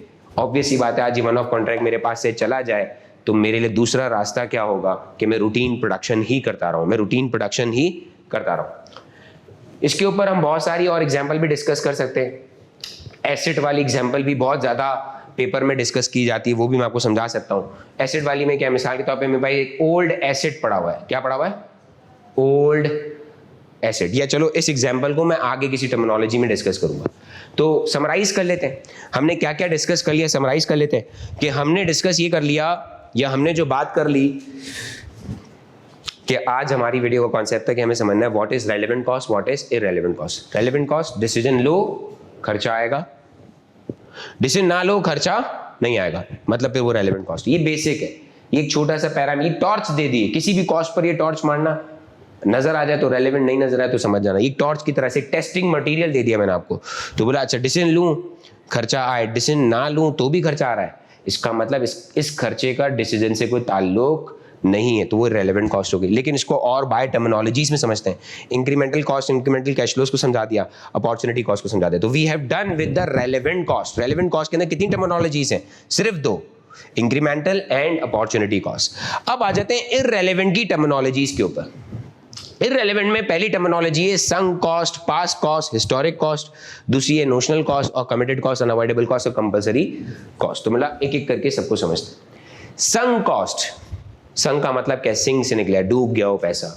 Past cost, पुरानी बात हो रही है, देखो डिसीजन, हम लोग जो चैप्टर पढ़ रहे हैं जिसका ताल्लुक है decision making, decision making is all about future, आने वाले वक्त की बात हो रही है, तो उसमें हम पास्ट को क्यों कंसिडर करेंगे, तो पास्ट कॉस्ट। हिस्टोरिक कॉस्ट भी सेम एज, सर ऐसे नहीं समझ में आ रहा, मैंने अगेन बोला ना ये ऐसा टॉपिक है जो ज्यादा बेहतर समझ में आता है कि जब आप इसकी एग्जांपल्स देखो, जितनी ज्यादा आप एग्जांपल्स देखोगे, जितनी ज्यादा आप इसको एग्जांपल्स में डिस्कस करोगे तो आपको ये आसान लगने लगेगा। तो आइए sunk cost, past cost, historic cost की बात करते हैं।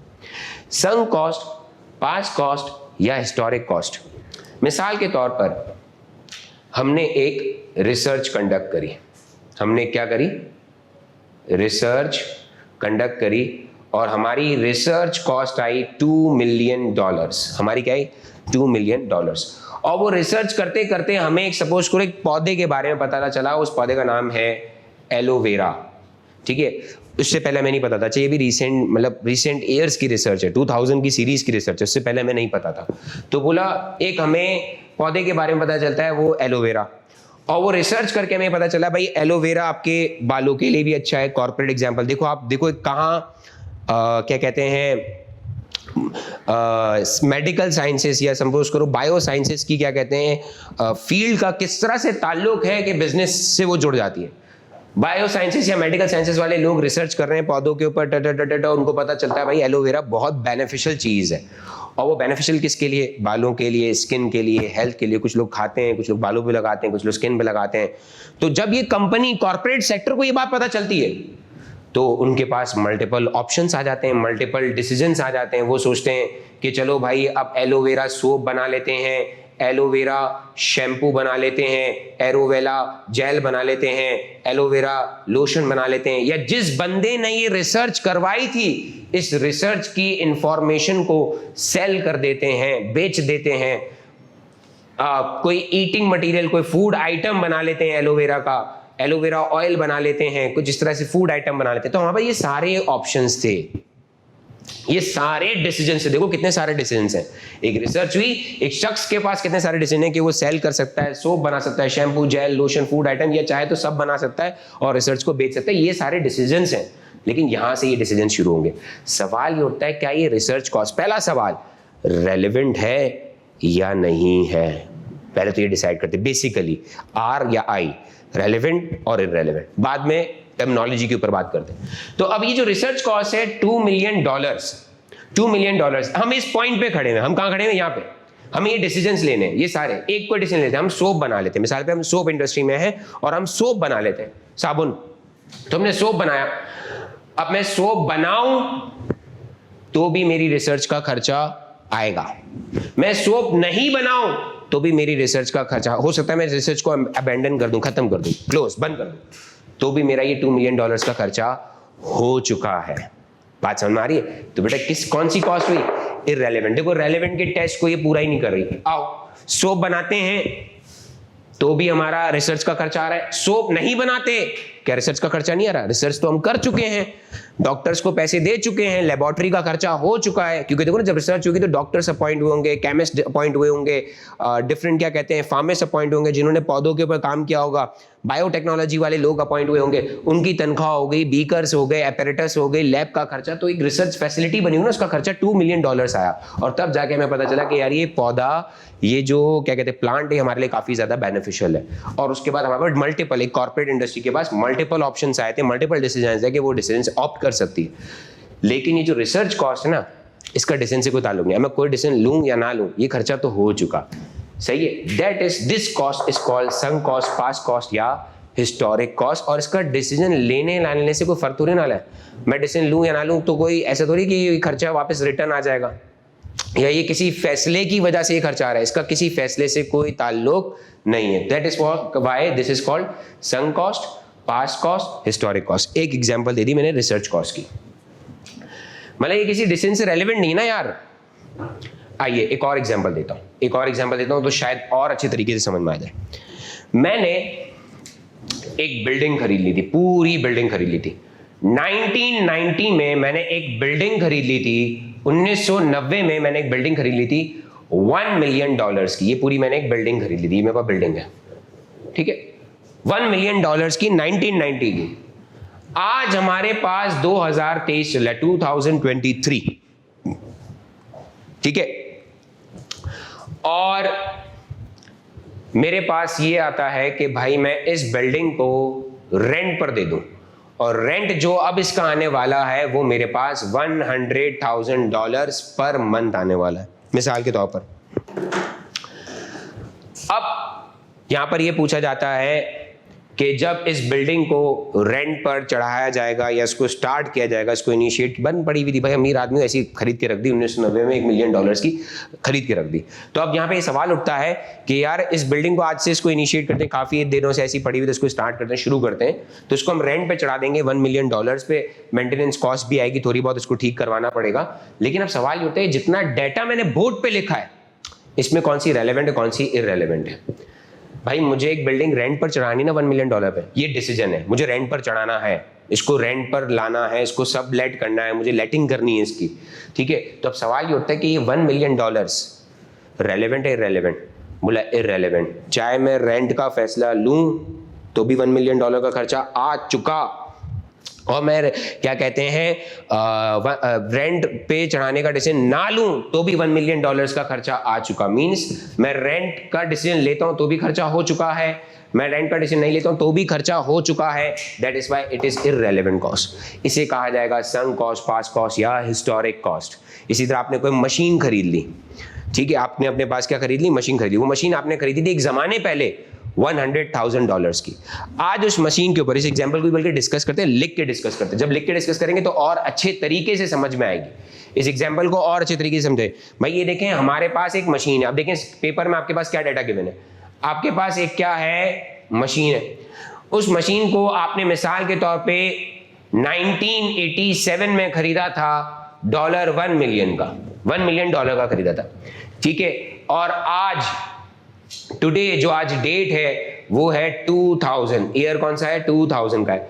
और आपके पास दो ऑप्शंस हैं, दो ऑप्शन, या तो आप इस पुरानी मशीन को स्क्रैप वैल्यू कर दो, उसको बेच दो, ये बिक जाएगी $2000 में, या आपके पास अभी फिलहाल वन ऑफ कॉन्ट्रैक्ट आया हुआ है और इस कॉन्ट्रैक्ट के बाद फिर वो कचरा माफिक हो जाएगी, मीन जिसका कोई काम नहीं रहेगा।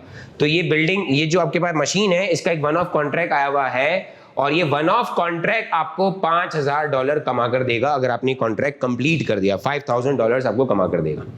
अब सबसे पहले 3 कॉस्ट डिटेल्स हैं, इन 3 कॉस्ट डिटेल में हम ये पहले डिसाइड करते हैं विच is relevant and which is irrelevant. अब ये 2 डिसीजन है ना, डिसीजन कहाँ है, या तो रद्दी पेपर वाले को भेज दें, मीन स्क्रैप कर दें, दूसरा या तो फिर हम ये वन ऑफ कॉन्ट्रैक्ट ले लें, ठीक है। तो चाहे मैं स्क्रैप करूं चाहे मैं वन ऑफ, अच्छा पहले डिसाइड करते हैं डिसीजन क्या है, डिसीजन सेलेक्ट कर लेते हैं। आप बताओ, आप होते मेरी जगह पे तो आप कौन सा ऑप्शन चूज करते। ज्यादातर फाइनेंशियली तौर पर क्या सोचा जाएगा, फाइनेंशियली तौर पर सब कहेंगे कि दिस इज माय डिसीजन, मैं ये डिसीजन लूंगा, तो ये मेरा फर्स्ट बेस्ट ऑल्टरनेटिव बन गया, ये मेरा क्या बन गया, सेकंड बेस्ट ऑल्टरनेटिव बन गया, डन। तो अब मिसाल के तौर पर आज मैं बोलता हूं मैं वन ऑफ कॉन्ट्रैक्ट की तरफ जाऊंगा, तो मैं वन ऑफ कॉन्ट्रैक्ट लूं या ना लूं, वन ऑफ कॉन्ट्रैक्ट लूं या ना लूं, ये जो बिल्डिंग खरीदने की या सॉरी मशीन खरीदने की जो मेरे पास कॉस्ट आई थी वो खर्चा तो पहले ही हो चुका। This cost is sunk cost, past cost, historical cost. इसका जवाब है इररेलेवेंट। और इररेलेवेंट में कौन सी टर्मिनोलॉजी से जाके टकराता है, संक कॉस्ट, पास्ट कॉस्ट और हिस्टोरिक कॉस्ट से, डन। अच्छा वापस इधर आ जाते हैं, बोला भाई ये बताइए जो वन ऑफ आपको पैसे मिल जाएंगे $5000 रेलेवेंट है, इररेलेवेंट, बोला रेलेवेंट है। डिसीजन लूंगा तो $5000 मिलेंगे, डिसीजन नहीं लूंगा तो ये $5000 नहीं मिलेंगे, दैट इज व्हाई ये रेलेवेंट है। लेकिन ये कौन सा रेलेवेंट की कौन सी वाली टाइप हुई, तो बोला भाई ये आपके पास इंक्रीमेंटल इनफ्लो हुआ। क्या हुआ, इंक्रीमेंटल इनफ्लो। अच्छा बात करते हैं स्क्रैप वैल्यू की। मैंने बोला भाई जब मैंने ये डिसीजन ले लिया तो मुझे ये डिसीजन लूज करना पड़ा, मुझे इस डिसीजन को छोड़ना पड़ा, ये मेरा सेकंड बेस्ट ऑल्टरनेटिव था, सेकंड बेस्ट ऑल्टरनेटिव था, और उसका फायदा मेरे पास से चला जाएगा। वो फायदा कितना है, $2000 का। वो फायदा कितना है, $2000 का। ये भी रेलेवेंट है, लेकिन ये रेलेवेंट में क्या है, अपॉर्चुनिटी कॉस्ट क्या है। तो मुझे फायदा कितना हुआ, मुझे वन ऑफ कॉन्ट्रैक्ट लेके फायदा कितना हुआ। कोई भी मुझसे बोलेगा ना भाई आपने वन ऑफ कॉन्ट्रैक्ट क्यों लिया, एक आम आदमी बनके तो सोचो कि आपने ये वन ऑफ कॉन्ट्रैक्ट क्यों लिया, तो आप जवाब दोगे मैंने ये वन ऑफ कॉन्ट्रैक्ट इसलिए लिया क्योंकि मुझे $3000 का फायदा हो रहा था, एक्स्ट्रा मिल रहे थे, ज्यादा मिले थे। तो एक बंदा बोलेगा यार झूठ क्यों बोल रहे हो यार, ये कॉन्ट्रैक्ट मिलेगा तो तुम्हें $5000 मिलेंगे। कितने मिलेंगे, 5000। मैंने बोला $5000 मिलेंगे, लेकिन अगर मैंने मशीन नहीं बेची तो उसका $2000 का नुकसान हुआ। वो जो नुकसान उसमें से माइनस करूंगा तो नेट कितना बचा, $3000। तो अपॉर्चुनिटी कॉस्ट आएगी मुझे $2000 की। तो अपॉर्चुनिटी कॉस्ट रिवाइज करा दिया, इंक्रीमेंटल इनफ्लो रिवाइज करा दिया, और हमने पास्ट कॉस्ट, हिस्टोरिक कॉस्ट को भी डिस्कस कर लिया। अब मैं कुछ एग्जांपल्स देता हूं जो ज्यादातर रूटीन आती हैं, जो ज्यादातर आपके पास रूटीन में आती हैं। किसकी, क्या कहते हैं, संक कॉस्ट और पास्ट कॉस्ट की आपके पास रूटीन में आती है। वो क्या क्या एग्जांपल है भाई, ज्यादातर रिसर्च कॉस्ट। अच्छा एक एग्जांपल बनाऊं, अब आप देखना, आइए मैं आपको रिसर्च कॉस्ट को रेलेवेंट करके दिखाता हूं। एक एग्जांपल बनाता हूं। अभी हम यहां पर हैं, यहां मौजूद हैं, इस पॉइंट ऑफ टाइम में खड़े हैं, और हम यहां डिसाइड करें कि यार आओ किसी चीज पे रिसर्च करते हैं, रिसर्च करते हैं। आइए कोई एआई टूल बनाने की रिसर्च करते हैं। तो अभी रिसर्च करनी पड़ेगी कि आया ये एआई टूल बन सकता है या नहीं बनता, आर्टिफिशियल इंटेलिजेंस टूल की बात कर रहा हूं। तो उसके लिए रिसर्च के लिए एस्टिमेट किया, क्या क्या, एस्टिमेटेड रिसर्च कॉस्ट आने वाली है $5 मिलियन। कितनी आने वाली है, $5 मिलियन आने वाली है। ये मेरी एक एस्टिमेटेड रिसर्च कॉस्ट है। और इंशाल्लाह जब रिसर्च हो जाएगी तो दो बातें हैं, या तो वो सक्सेसफुल होगी ठीक है रिसर्च, या वो अनसक्सेसफुल होगी, वो क्या होगी, अनसक्सेसफुल। सक्सेसफुल हुई तो आया उस रिसर्च को हम सोल्ड कर दें या यूज कर लें, तो एक पूरी टाइमलाइन हमारे पास बन जाती।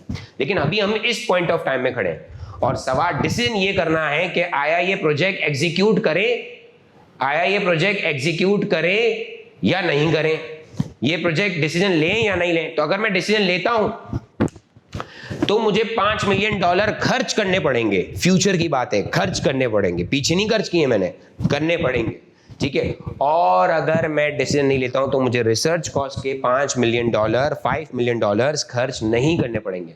तो खुदारा हाथ जोड़ रहा हूं, रट्टाफिकेशन मत करो, कॉन्सेप्ट क्लियर करो। क्या क्लियर करो, कॉन्सेप्ट। कि रिसर्च कॉस्ट हमेशा संक कॉस्ट, पास कॉस्ट, हिस्टोरिक कॉस्ट नहीं होगी, depending on the scenario, case study, सवाल में क्या दिया हुआ है, ठीक है। कॉन्सेप्ट अगर क्लियर है तो आपको ये बात बहुत आसानी तरीके से समझ में आ जाएगी कि दोस्तों गौर से सुनो, अगर रिसर्च कॉस्ट अभी रिसर्च करना है तो ये मेरे लिए इंक्रीमेंटल आउटफ्लो है, क्योंकि मैं ये डिसीजन लूंगा तो मुझे रिसर्च करनी पड़ेगी, डिसीजन नहीं लेता तो रिसर्च नहीं करनी पड़ेगी। That is why $5 million is relevant cost. ये पास्ट में नहीं हुई, संग में नहीं। तो अक्सर बच्चे क्या रिसर्च कॉस्ट पड़ी ठक ले लिया, ऐसे नहीं होता दोस्त, ऐसे नहीं होता। डिस्कस जरूर आप बाकी जो अदर कॉन्टेक्स्ट दिया हुआ है सिनेरियो में, या जो भी आपको अदर डिटेल्स दी उनको जरूर कंसिडर करना। Normally generally research cost sunk cost होती है, पास कॉस्ट होती है। इसी तरह कोई भी एसेट कॉस्ट अगर आप खरीद चुके हो पुराने वक्तों में तो एसेट कॉस्ट आपके लिए क्या होगी, संक कॉस्ट, पास कॉस्ट, हिस्टोरिकल कॉस्ट। इसी तरह एक सवाल आपके पास बहुत ज्यादा आता है, उसमें भी ये चीज होगी, या उसमें भी आपके पास ये एग्जांपल्स आएंगे। तो हमारे पास क्या है, एग्जांपल्स का पॉइंटर है। क्या है, एग्जांपल्स का। नोट जरूर बनाया करो, नोट्स बनाने से काफी फायदा होता है।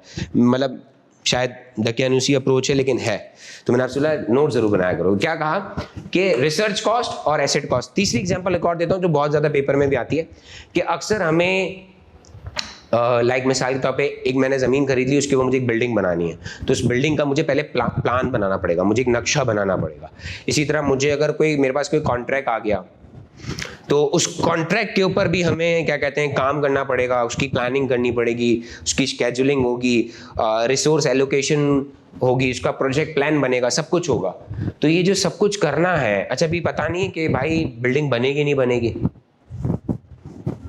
ठीक है। इसी तरह कॉन्ट्रैक्ट जो हम लोग करने जा रहे हैं वो हमें कॉन्ट्रैक्ट मिलेगा नहीं मिलेगा।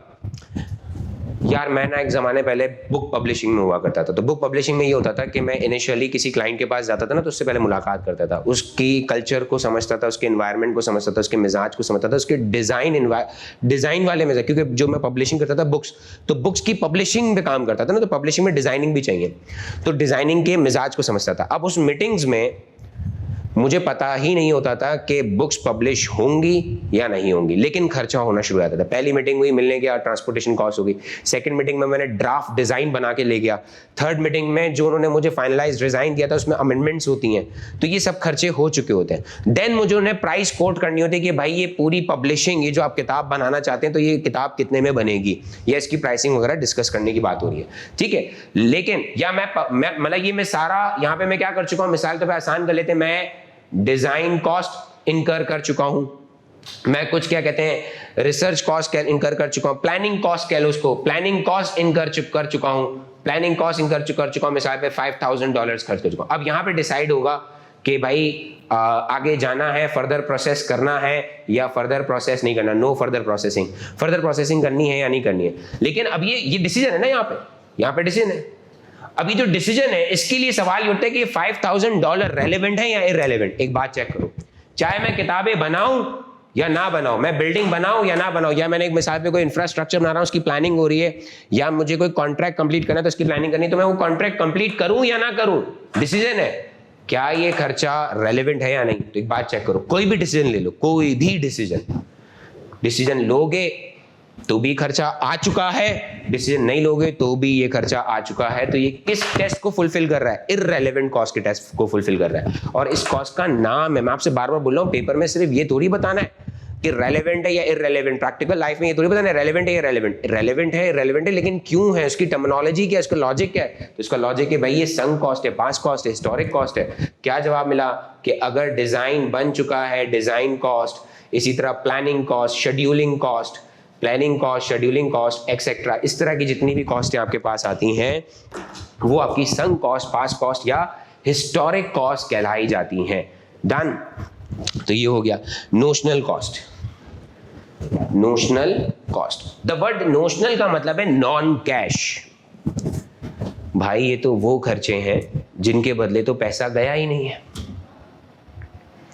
जिनके बदले तो कैश आउटफ्लो हुआ ही नहीं है, बात ही खत्म। कैश फ्लोस होते हैं, आउटफ्लोस, तो ये तो आउटफ्लो हुआ ही नहीं है। तो ये पहली बात, तो कोई खर्चा है ही नहीं। तो बोला सर ये खर्चे फिर कैसे आ गए, ये आपके पास का डाटा कैसे आ गए, ये आपके पास रिकॉर्ड कैसे हो गए, ये आपके पास आ कैसे गए? तो मैंने बोला भाई ये इस तरीके से आ गए हमारे पास, या ये कॉस्ट हमारे पास इस तरीके से आ गई कि गौर से सुनना, ये सारे खर्चे इन एक्चुअली आते हैं इन लोगों की वजह से, फाइनेंशियल रिपोर्टिंग की वजह से, फाइनेंशियल अकाउंटिंग की वजह से, या ये अकाउंटिंग स्टैंडर्ड्स जो होते हैं उनकी वजह से, उसमें ये मैचिंग कॉन्सेप्ट, एक्रूअल कॉन्सेप्ट की वजह से ये सारे खर्चे बुक होते हैं। हालांकि असल में खर्चे होते ही नहीं। जैसे कि नॉन कैश खर्चे बताऊं, depreciation expense, absorbed overhead, amortisation of anything, ये सारे खर्चे, वैसे तो इंटेंजिबल एसेट की अमोर्टाइजेशन होती है, लेकिन जिन्होंने और बाकी आईएएस पढ़े तो वहां पर भी आपके पास होगी amortisation of issue cost, amortisation of discount. तो ये सब चीजें होती हैं, ये फाइनेंस इंस्ट्रूमेंट्स के अंदर आता है। तो बोला ये जो सारी चीजें हैं ये क्या है, एक नॉन कैश एक्सपेंसेस है। और नॉन कैश एक्सपेंसेस या नॉन कैश कॉस्टिंग ये इररेलेवेंट है, इनका डिसेंस से कोई ताल्लुक नहीं। मिसाल देता हूं, हमें एक प्रोजेक्ट शुरू करना है, हम एक स्टेट ऑफ द आर्ट क्या कहते हैं रिसर्च सेंटर बना रहे हैं, स्पेस स्टेशन बना रहे हैं, एक स्पेस स्टेशन बना रहे हैं। नासा है आपके पास, क्या कहते हैं स्पेस एक्स है, और वो जेफ बेजोस की पता नहीं एयर ब्लू नाम था क्या था, जो भी नाम है। तो ये हम मिसाल में हम एक स्टेट ऑफ द आर्ट क्या कहते हैं स्पेस सेंटर बना रहे हैं। तो अब स्पेस सेंटर के लिए स्टोरी क्या है कि हमें एक रिसर्च फैसिलिटी खरीदनी पड़ेगी, और वो रिसर्च फैसिलिटी आ रही है $100 मिलियन की। वो रिसर्च फैसिलिटीज के लिए हमें खरीदना पड़ेगा, इन्वेस्टमेंट करनी पड़ेगी, पैसा लगाना पड़ेगा। इसको आप इन्वेस्टमेंट कहते हो, पेपर में इस तरह से आ गई। या ये मेरी यूं कह लो एसेट कॉस्ट है जो मुझे इंकर करनी है, वो कितनी है। देखो तवज्जो देना केस स्टडी पे, केस स्टडी में डाटा क्या गिवन है, $100 मिलियन इन्वेस्टमेंट कह लो, एसेट कॉस्ट कह लो।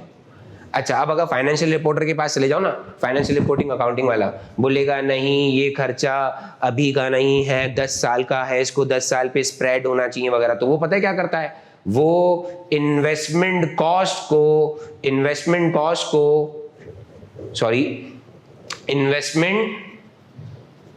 को डिवाइड कर देता है उसकी लाइफ से। तो हमारे पास क्या आ जाती है, मुझे पता है डेप्रिसिएशन का formula cost minus scrap value divide by useful life, लेकिन मैं जेनेरिक होके बात कर रहा हूं, एक आम आदमी को पढ़ा रहा हूं। तो डेप्रिसिएशन एक्सपेंस वो ले लेता है मिसाल के तौर पे कि भाई ये इन्वेस्टमेंट कॉस्ट $100 मिलियन है, ये रिसर्च फैसिलिटी हमारे पास 5 साल चलेगी, तो 1 साल का खर्चा आ गया $20 पर ईयर। तो 5 सालों का खर्चा कितना हुआ, 20 + 20 40 + 20 60 + 20 80 + 20 100, मतलब टोटल डेप्रिसिएशन भी कितना जाना है, 100 का जाना है 5 साल के अंदर। अब अगर इसको रेलेवेंट कॉस्टिंग की नजर से देखें तो भाई ये 100 मिलियन का जो आउटफ्लो फर्स्ट डे हो जाएगा, जो हम पूरी रिसर्च फैसिलिटी पहले दिन खरीद लेंगे, बनी बनाई मिसाल के तैयार खरीद ली या बनवा ली, या किसी कंपनी को पूरे पैसे दे दिए एक साथ, तो हमने टोटल पैसे दे दिए $100 मिलियन। एक दफा ले लिए ना, किस नाम से लेंगे, इन्वेस्टमेंट कॉस्ट, एसेट कॉस्ट के नाम से, और नाम क्या हो जाएगा, रेलेवेंट है इंक्रीमेंटल कॉस्ट। एक दफा $100 मिलियन ले चुका हूं कॉस्टिंग में। अब सवाल उठता है क्या डेप्रिसिएशन कॉस्ट लूं?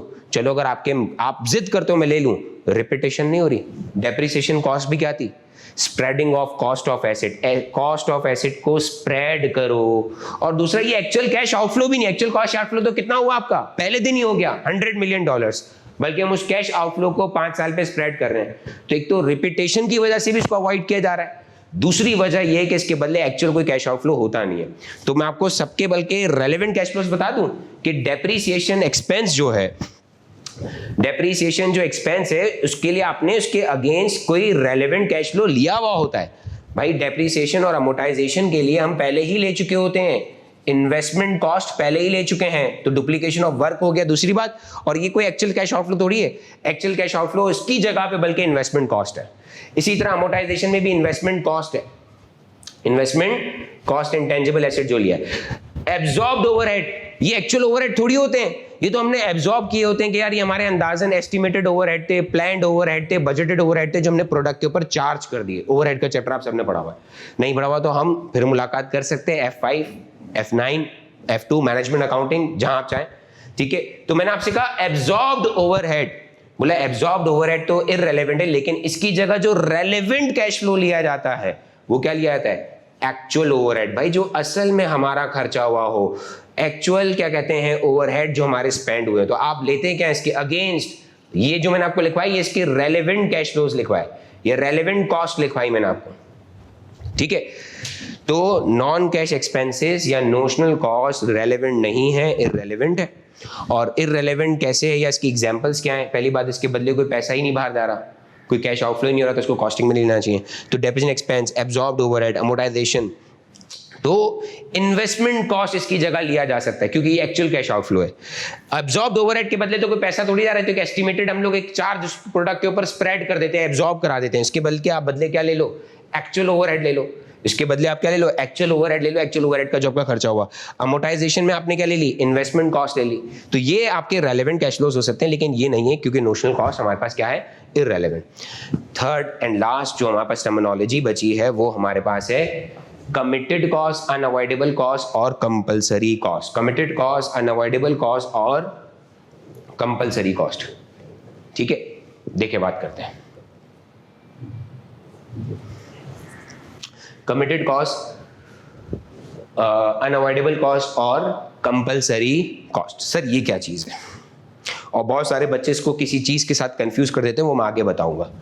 भाई committed cost, unavoidable cost, compulsory cost, नाम में ही पता चल रहा है कि हमने कोई मुआहदा कर लिया है, कोई हमने कॉन्ट्रैक्ट कर लिया। मैं इसकी बहुत अच्छी एग्जांपल देता हूँ, केस स्टडी आई थी।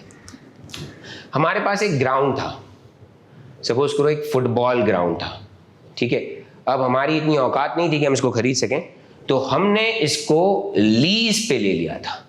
आप सबने लीज बड़े अच्छे तरीके से पढ़ा हुआ होगा। तो हमने एक फुटबॉल ग्राउंड हमने क्या कहते हैं? लीज पर ले लिया। लीज के होते हैं रेंटल्स, लीज के क्या होते हैं? रेंटल्स। रेंटल्स थे मिसाल के तौर पर $5,000 पर ईयर, और ये कॉन्ट्रैक्ट हमने 10 साल के लिए साइन कर लिया है। 10 साल के लिए हमने क्या कर लिया? साइन कर लिया। हमारे पास एक फुटबॉल ग्राउंड है, ठीक है। हमारे पास एक क्या है? फुटबॉल ग्राउंड है, इसको हमने लीज पर ले लिया है। हमारे पास रेंटल्स उसके $5,000 हैं और 10 साल तक के ले लिया। अब हमें नहीं पता था कि 10 साल में फुटबॉल मैचेस होंगे नहीं होंगे, लेकिन हमने इसको बुक कर लिया, हमने वादा कर लिया ऐसा होगा, हमने लिख डाला, कॉन्ट्रैक्ट में लिख दिया, कमिटमेंट कर ली। इस कॉस्ट को हम अब 10 साल तक अवॉइड नहीं कर सकते। कंपलसरी कॉस्ट भी कितनी है? मतलब ये देने ही देने हैं $5,000। तो जब ये ग्राउंड लिया, पहले साल भी बहुत सारे फुटबॉल मैचेस हुए, दूसरे साल हुए, तीसरे साल हुए, आज चौथा साल ऑफ बिजनेस है, 4th year of business activity है। 4th ईयर में कुछ ऐसा हुआ लाइक कोरोना वायरस आ गया, कोई टेररिस्ट एक्टिविटी हो जाती है, या समझो कस्टमर डिमांड पैटर्न चेंज हो जाता है, कस्टमर बिहेवियर चेंज हो जाता है, और फुटबॉल वाला बिजनेस उस रीजन में कम होने लगा, या मैचेस कम होने लगे, या मैचेस नहीं हो रहे किसी भी वजह से। कोई भी वजह हो सकती है, कोई प्रैक्टिकल सिनेरियो बता रहा हूं आपको मैं। तो बोला किसी भी वजह से ये नहीं हो रही। तो हमने बोला अब क्या करें, ये तो ग्राउंड खाली जा रहा है। तो यहां पर हमारे पास 2 ऑप्शंस आए, किसी बंदे ने हमें 2 ऑप्शंस दिए, या दोनों ऑप्शन साथ दिए, दोनों 7 ऑप्शंस हैं कि सर अब आप यहां पर ऐसा करें कि प्रोग्राम्स करना शुरू कर दें। किस चीज के प्रोग्राम्स कर दें? लाइक मिसाल के तौर पर हम यहां पर वेडिंग सेरेमनी करवा सकते हैं, लोगों को हम वेडिंग सेरेमनी के लिए ग्राउंड दे दें, ठीक है। या फिर हम कॉन्सर्ट्स करा ले, पब्लिक मीटिंग्स करा लें, पॉलिटिकल पब्लिक मीटिंग्स करा लें। इसके लिए अब हम ये ग्राउंड आगे दे सकते हैं। तो अब हम ये फैसला कर रहे थे कि अभी भी हम क्या कहते हैं, फुटबॉल ही खेलते रहें, फुटबॉल के मैचेस कराएं, जिसकी अब मैंने आपको बता दिया कि डिमांड काफी कम होगी due to customer behaviour, coronavirus वगैरह। और कोरोना वायरस में आपको पता है जगह बड़ी चाहिए थी, स्पेसिंग बड़ी चाहिए थी। तो हमारे पास दूसरा ऑप्शन आया कि हम ये ग्राउंड फुटबॉल पर्पस के बजाय शुरू कर देते हैं वेडिंग सेरेमनी, कॉन्सर्ट और पब्लिक मीटिंग्स के लिए। ऑब्वियसली बात है, फुटबॉल ग्राउंड का स्ट्रक्चर अलग होता है, उसके लिए ग्रास बिछती है, उसके लिए पोडियम सेट होता है। वेडिंग एनिवर्सरी का एनवायरनमेंट अलग होगा, सॉरी वेडिंग सेरेमनी का एनवायरनमेंट अलग होगा, कॉन्सर्ट्स का एनवायरनमेंट अलग होगा, पब्लिक मीटिंग्स का एनवायरनमेंट, तो वो एनवायरनमेंट चेंज करना पड़ेगा ना, उस इंफ्रास्ट्रक्चर को क्या करना पड़ेगा, चेंज करना पड़ेगा। तो बहुत सारे खर्चे आ रहे थे इंफ्रास्ट्रक्चर की। चलो मैं इंफ्रास्ट्रक्चर की टोटल कॉस्ट बता देता हूं, साथ में एक और डाटा देता हूं। तो टोटल इंफ्रास्ट्रक्चर कॉस्ट आने वाली थी $5 मिलियन। अगर हम चेंज ऑफ बिजनेस लाइन करते हैं, चेंज ऑफ बिजनेस एक्टिविटी करते हैं, तो $5 मिलियन हमारे पास आ रही है। अब सवाल ये, यहां पे क्वेश्चन आ गया, यार क्वेश्चन क्यों? आप प्रैक्टिकल वर्ल्ड के लिए पढ़ो। आप सोचिए आपका केस है, आपको ये डिसाइड करना, आपका बॉस आपसे, आपका सीएफओ आपसे कहता है कि मुझे बताओ रेलेवेंट कॉस्ट क्या है, रेलेवेंट कॉस्ट क्या है, विद प्रॉपर जस्टिफिकेशन। ठीक है, हमें ये पता करना है कि हम ये डिसीजन लेंगे तो हमारा रेलेवेंट खर्चा कितना आएगा और इसमें से कौन से ऐसे खर्चे हैं जिनको इनरेलेवेंट करें या जो भी है। तो अब सबसे पहली बात भाई, अगर मैं ये प्रोग्राम्स करने का डिसीजन ले लेता हूं तो ये $5 मिलियन मुझे खर्च करने पड़ेंगे टू चेंज इंफ्रास्ट्रक्चर। और अगर मैं ये फैसला नहीं लेता तो ये खर्चा नहीं आएगा। मतलब $5 मिलियन तो क्या हो गए, रेलेवेंट कॉस्ट हो गई, इंक्रीमेंटल कॉस्ट हो गई, रेलेवेंट कॉस्ट हो गई, इंक्रीमेंटल कॉस्ट हो गई are. What about this contractual cost? भाई अगर मैं प्रोग्राम्स का डिसीजन लूं तो भी मुझे ये लीज पे करनी है, मुझे रेंटल्स पे करने, और अगर मैं ये प्रोग्राम्स का डिसीजन ना लूं तो भी मुझे ये रेंटल्स दोस्तों क्या करने हैं, पे करने हैं। क्यों करने हैं? क्योंकि मैंने किसी जमाने में 10 साल का मुआहदा कर लिया था, 10 साल का कॉन्ट्रैक्ट कर लिया था, 10 साल का एग्रीमेंट कर लिया कि मैं $5,000 पर ईयर देता रहूंगा 10 साल तक। अब चाहे मैं इंफ्रास्ट्रक्चर चेंज करने का डिसीजन लूं तो भी मुझे $5,000 देने हैं, मैं इंफ्रास्ट्रक्चर चेंज करने का डिसीजन ना लूं तो भी मुझे $5,000 देने ही हैं। इररेलेवेंट कॉस्ट के टेस्ट बिहेवियर को कंप्लाई कर रहा है, डन, वापस आ जाओ। तो इस कॉस्ट का कोई नाम, मैंने बोला ना सिर्फ रेलेवेंट इररेलेवेंट रेलेवेंट इररेलेवेंट नहीं, कि नाम में इसको टर्मिनोलॉजी में भी समझना है। तो इस कॉस्ट का टर्मिनोलॉजी क्या हुई, committed cost, unavoidable cost, compulsory cost. Committed cost, avoidable cost, unavoidable cost और कंपल्सरी कॉस्ट, जो कि ये एक रेंटल है। तो while computing the cost of the decision, मैं डिसीजन की जब कॉस्ट बेनिफिट एनालिसिस कर रहा हूँ, और अगर वो रेलेवेंट कॉस्टिंग प्रिंसिपल के बेसिस पे हो रहा होगा तो मैं ये $5,000 पर ईयर नहीं लूंगा, लेकिन जो चेंज ऑफ इंफ्रास्ट्रक्चर की कॉस्ट है $5 मिलियन वो लूंगा, क्योंकि वो रेलेवेंट है। और यहां पर इसका नाम क्या हो जाएगा, कमिटेड कॉस्ट। अब एक मैंने छोटा सा एनालिसिस किया, ये मेरी ऑब्जर्वेशन है, मेरा एनालिसिस है, मुझे नहीं पता। वो ये है कि बच्चे, मैंने देखा है अक्सर कमिटेड कॉस्ट, अनअवॉइडेबल कॉस्ट और कंपल्सरी कॉस्ट को मिक्स कर देते हैं। किससे? संक कॉस्ट, पास्ट कॉस्ट और हिस्टोरिक कॉस्ट से। संक कॉस्ट, पास्ट कॉस्ट और हिस्टोरिक कॉस्ट से मिक्स कर देते हैं। वो समझ नहीं पाते। सर कुछ बच्चे बोल देंगे सर ये तो संक कॉस्ट है, तो मैंने बोला मैं आपको एक इसकी ट्रिक बता देता हूं, मैं आपको इसका एक छोटा सा पॉइंट बता देता हूं, मैं इसका एक छोटा सा एरिया बता देता हूं कि कहां से आप इसको पिक कर सकते हो कि आया ये संक कॉस्ट है या कमिटेड कॉस्ट। मैं निशानी बताऊं बेटा, हमेशा याद रखना, sunk cost, past cost, historic cost one of event या वन ऑफ कॉस्ट होगी। क्या होगी? वन ऑफ इवेंट या वन ऑफ कॉस्ट होगी। मतलब समझाएं बेटा, एक बात सोचो, रिसर्च एक दफा हो गई, बार बार थोड़ी होनी है। एसेट, बिल्डिंग खरीद ली, मशीन खरीद ली, बार बार थोड़ी खरीदनी है। डिजाइन एक दफा हो गया, बार बार थोड़ी करना है। उस पर्टिकुलर डिसीजन के लिए प्लानिंग, उस पर्टिकुलर डिसीजन की एक बार हो गई, बार बार नहीं करनी। लेकिन बैक टू द पॉइंट, अगर हम यहां पर आ जाते, यहां पर, तो यहां पर आप एक बात चेक करना, जो कमिटेड कॉस्ट होगी, जो कंपल्सरी कॉस्ट होगी, वो एक रेगुलर इन नेचर होगी। Regular in nature, regular means ये वन ऑफ नहीं होगी, बार बार देनी पड़ेगी। हर साल गुजरने के बाद मुझे $5,000 देने, फिर एक और साल गुजर गया $5,000 देने, फिर एक और साल गुजर गया $5,000 देने। याद करो, बिल्डिंग खरीदी थी 1990 में, एक दफा बिल्डिंग खरीद ली 1990 में, तो क्या बार बार खरीदनी पड़ेगी? एक दफा खरीदनी पड़ी। मैंने सन 2000 में एलोवेरा की मिसाल के तौर पे रिसर्च कर ली, $5 मिलियन खर्च कर ली एक दफा। क्या बार बार एलोवेरा पे रिसर्च हो रही है? नहीं, हो चुकी एक दफा, तो बार बार रिपीट नहीं होगी ये कॉस्ट। लेकिन इस कॉस्ट का नेचर क्या होगा कि ये रिकरिंग इन नेचर होगी। एक और मिसाल देता हूं, तो शायद अच्छे तरीके से समझ में आ जाए। एक और मिसाल देता हूं, अच्छे तरीके से समझ में आ जाए। सपोज करें मैंने एक अकाउंटिंग सॉफ्टवेयर खरीद लिया था। क्या खरीद लिया था? अकाउंटिंग सॉफ्टवेयर अपने बिजनेस के लिए। तो मैंने उस अकाउंटिंग सॉफ्टवेयर के लिए, और ये अकाउंटिंग सॉफ्टवेयर मैंने सब्सक्राइब कर लिया था 10 साल के लिए, और हर साल मुझे इसके पैसे देने हैं। हर साल मुझे जो इसकी मेंटेनेंस कॉस्ट के पैसे देने हैं, ये सॉफ्टवेयर को चलाने के सपोर्ट होते हैं। देखो, आप जब भी कोई सॉफ्टवेयर लगाते हो ना, तो सॉफ्टवेयर में इश्यूज आते हैं, तो वो इश्यूज रिजॉल्व करने के लिए आपको सपोर्ट कॉस्ट या AMC, एनुअल मेंटेनेंस कॉस्ट देनी पड़ती है, which is $5,000 per year, which is $5,000 per year. आपने AMC दे दी $5,000। अच्छा, जब ये मैंने सॉफ्टवेयर खरीदा था तो मुझे एक वन ऑफ पेमेंट करनी पड़ी थी उसके लिए, वो मुझे करनी पड़ी थी $100,000 इंस्टॉलेशन का खर्चा था। किसका था? इंस्टॉलेशन का खर्चा। अब ये जो मेरे को अकाउंटिंग फर्म है या ये जो IT फर्म है, ये मुझे एक सर्विस बोल रही है, एक न्यू डिसीजन बोल रही है कि सर आप जो हैं साथ में हमारा एक और मॉड्यूल ले लें। वो मॉड्यूल आपको मिसाल के तौर पर डिसीजन मेकिंग मॉड्यूल है या किसी भी चीज का भी मॉड्यूल, वैल्यूएशन मॉड्यूल ले लें मिसाल के तौर पे। क्या ले लें? एक अलग से उन्होंने वैल्यूएशन मॉड्यूल बनाया है। अब मुझे ये वैल्यूएशन मॉड्यूल सिर्फ उसकी मुझे ईयरली पेमेंट करनी है और कुछ नहीं पेमेंट करनी। ईयरली पेमेंट करनी है $6,000 पर ईयर। तो let's sum up the case. Case क्या है भाई? किसी पुराने जमाने में मैंने एक अकाउंटिंग सॉफ्टवेयर डलवाया, जब वो इंस्टॉल हो रहा था तब मुझे $1 लाख देने पड़े। $1 लाख मैंने एक दफा दे दिए, और ये सॉफ्टवेयर कब तक मेरे सिस्टम में इंस्टॉल्ड रहेगा? 10 साल तक इंस्टॉल रहेगा, और हर साल मुझे एनुअल मेंटेनेंस कॉस्ट देनी पड़ेगी $5,000 पर ईयर। अब मेरे पास अभी आज जाकर एक और मॉड्यूल आया, सॉरी मॉडल लिख दिया, मॉड्यूल आया, और मॉड्यूल ये आया, मेरे पे एक डिसीजन आया कि मैं एक वैल्यूएशन मॉड्यूल इंस्टॉल करवा लूं, इसी के अंदर अपग्रेड आ जाएगा, जिसके लिए मुझे $6,000 पर ईयर देने पड़ेंगे।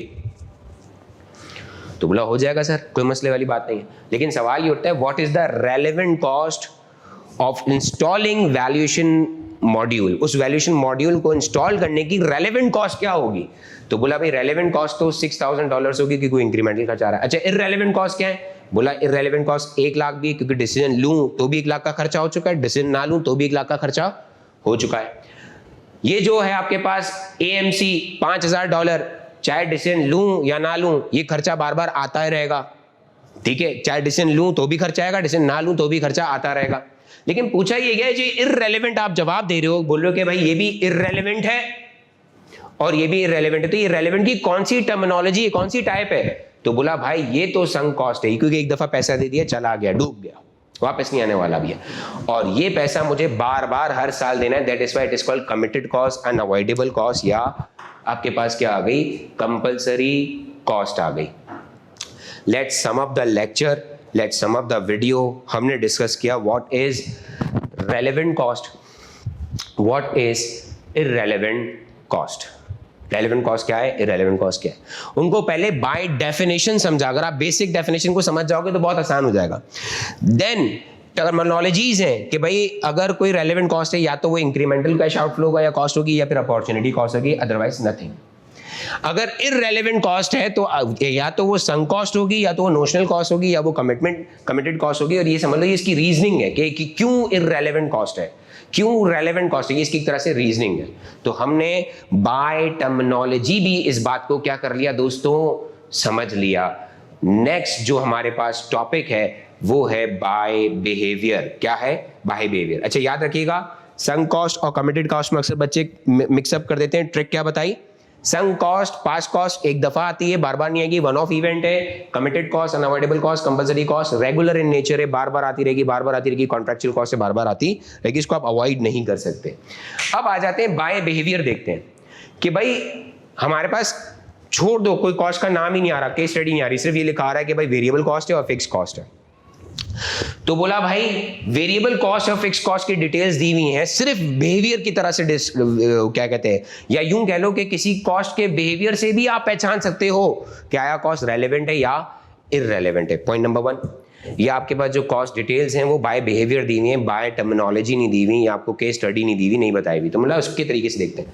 तो बोला भाई वेरिएबल कॉस्ट को डिस्कस करते हैं। किसको कॉस्ट डिस्कस करते हैं? Variable cost. क्या आया वेरिएबल कॉस्ट हमेशा रेलेवेंट होगी या इररेलेवेंट? मैंने बोला पहले केस समझाता हूं। मैंने बोला ये चैप्टर ही ऐसा है, जितनी ज्यादा एग्जांपल्स देखोगे, समझोगे, उससे कॉन्सेप्ट एक एक चीज क्लियर हो जाएगी। अच्छा एक दफा आप ये बेसिक चीज क्लियर कर लो ना, बहुत सिंपल। नंबर 1, एक तो बेसिक डेफिनेशन क्लियर कर लो, ये टर्मिनोलॉजीज क्लियर कर लो, बाय बिहेवियर क्लियर कर लो, और ये केसेस क्लियर कर लो।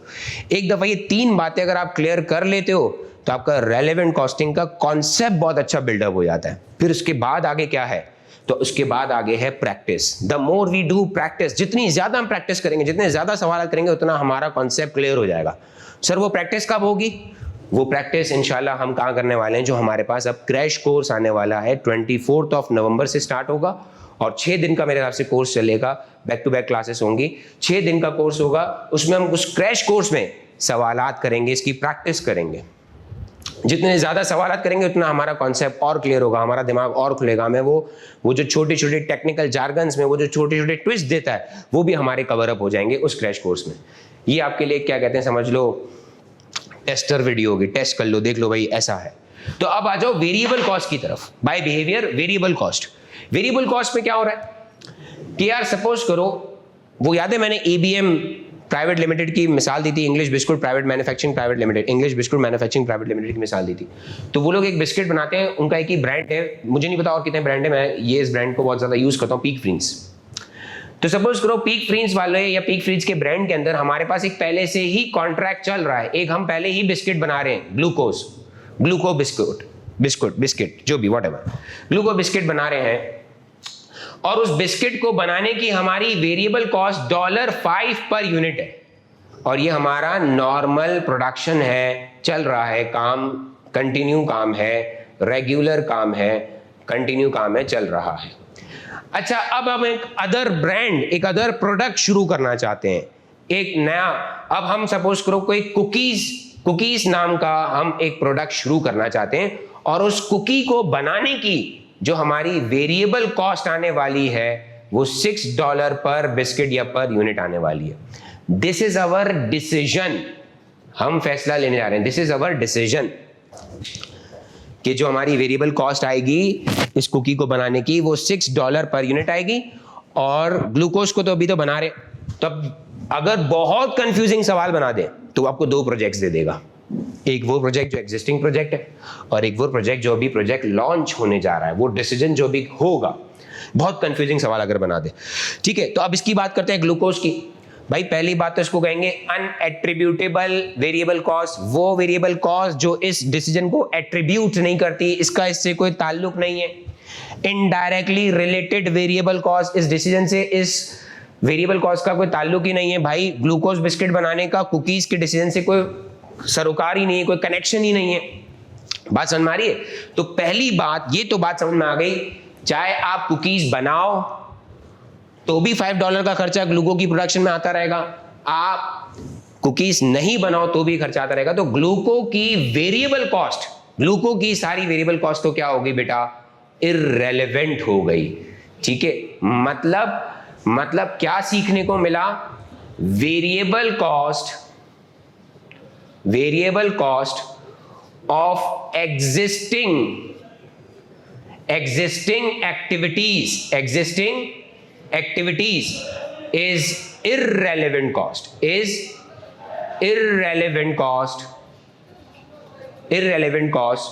to all decision, तमाम decisions के लिए वो क्या है, irrelevant हो गई।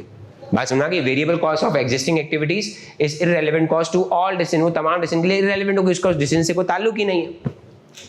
जिसको प्यार से अगर कहा जाए तो यूं कहा जा सकता है अनएट्रीब्यूटेबल वेरिएबल कॉस्ट। इस वेरिएबल कॉस्ट का डिसीजन से कोई एट्रीब्यूट नहीं है, कोई ताल्लुक नहीं है, कोई कनेक्शन नहीं है, कोई रेलेवेंसी नहीं है, कोई और क्या बोलूं मैं, यहाँ से इतना ही काफी है। अच्छा, अब आगे आ जाते हैं, ये हो गई एक वेरिएबल कॉस्ट। दूसरी वेरिएबल कॉस्ट, ये तो हर बच्चे को पता है कि ये वाली वेरिएबल कॉस्ट क्या होगी, रेलेवेंट कॉस्ट होगी, क्योंकि अगर मैंने कुकीज बनाए तो $6 का खर्चा आएगा, कुकीज नहीं बनाए तो $6 का खर्चा नहीं आएगा। तो मतलब क्या हुआ, directly attributable variable cost is always relevant cost. बेटा क्या होगी, रेलेवेंट कॉस्ट होगी। Directly attributable variable cost is always relevant cost, हमेशा क्या होगी दोस्तों, रेलेवेंट कॉस्ट होगी। तो बात करते हैं इसके ऊपर दोबारा से डिटेल में बात करते हैं। वैसे देखो, जब भी सवाल आया करेगा ना, जब भी क्या आएगा दोस्तों सवाल, तो हमेशा याद रखना ज्यादातर वेरिएबल कॉस्ट रेलेवेंट कॉस्ट होती है, क्योंकि जो वेरिएबल कॉस्ट गिवन होती है वो डिसीजन के लिहाज से दी हुई होती है, डिसीजन का डाटा होता है। लेकिन अगर डिसीजन के अलावा किसी चीज का डाटा दिया है तो फिर वो वेरिएबल कॉस्ट नहीं है। अच्छा, और आगे बात करते हैं। ये भी हो गया, वेरिएबल कॉस्ट हमने डिस्कस कर लिया। मैंने सिर्फ एग्जांपल मिटाई है, एग्जांपल वीडियो पे रिकॉर्ड हो चुकी है, अदरवाइज मैंने उसके नोट्स लिख दिए। Now come to the fix cost. Fix cost में भी दो हैं, या तो फिक्स कॉस्ट रेलेवेंट है या इररेलेवेंट है। अगर रेलेवेंट है तो उसके मैक्सिमम नाम पेपर में क्या आ सकते हैं? Directly attributable fix cost, incremental additional fix cost. अच्छा, इररेलेवेंट है तो नाम क्या आएंगे? General fix cost, indirectly attributable fix cost या अनएट्रीब्यूटेबल फिक्स कॉस्ट। सर ये मतलब समझा दें, बस याद किया हुआ समझा तो दें, इनके मतलब क्लियर तो कर दें। मतलब आइए मैं इनके मतलब आपको क्या कर देता हूं दोस्तों, क्लियर कर देता हूं, समझा देता हूं। तो इनके मतलब ये हैं, इनके इंटरप्रिटेशंस ये हैं, या इनकी जो एग्जांपल्स अगर आप लेना चाहते हो तो वो एग्जांपल्स इनकी ये हैं, ये उसको अगर डिस्कस किया जाए तो वो एग्जांपल्स आपके पास ये है। आइए देखते हैं फिक्स कॉस्ट। यार ये पूरी बिल्डिंग है, 4 दफा बिल्डिंग एग्जांपल दे रहा हूँ, और बहुत सारी एग्जांपल्स बनाई जा सकती हैं, लेकिन अभी मुझे चूंकि टॉपिक को भी समाप्त करना है, तो एक पूरी बिल्डिंग की मिसाल के तौर पे हमने पूरी एक दफा में रेंट पर ले ली है। पूरी क्या ले ली? एक दफा रेंट पे ले लिए फॉर $100,000 पर मंथ ले चुके हैं, पहले से ले चुके हैं। इसके अंदर 2 फ्लोर्स हैं, 2 एरियाज हैं, एरिया 1 एरिया 2। एरिया 1 में हम गारमेंट्स की प्रोडक्शन करते हैं। किसकी प्रोडक्शन करते हैं? गारमेंट्स की। अच्छा, एक और डेटा है, एक मैनेजर है हमारे पास गारमेंट के अंदर, उसकी फिक्स्ड सैलरी है $6,000 पर मंथ। ऊपर हमने सोचा है कि एक सॉफ्टवेयर हाउस ओपन कर लें। So this is our decision, हम डिसीजन ले रहे हैं। एक ऊपर हम क्या खोल लेते हैं? सॉफ्टवेयर हाउस खोल लेते हैं। उसके लिए भी हमने अलग न्यू मैनेजर अपॉइंट करना है, जो कि $7,000 पर मंथ पर हायर होगा। अब आप चेक कर लो, तीनों फिक्स कॉस्ट है। रेंटल कॉस्ट भी फिक्स कॉस्ट है, मैनेजर की कॉस्ट भी फिक्स कॉस्ट है, इस वाले मैनेजर की कॉस्ट, ओल्ड मैनेजर की फिक्स कॉस्ट भी 6,000 और न्यू मैनेजर की भी 7,000 है। ठीक है।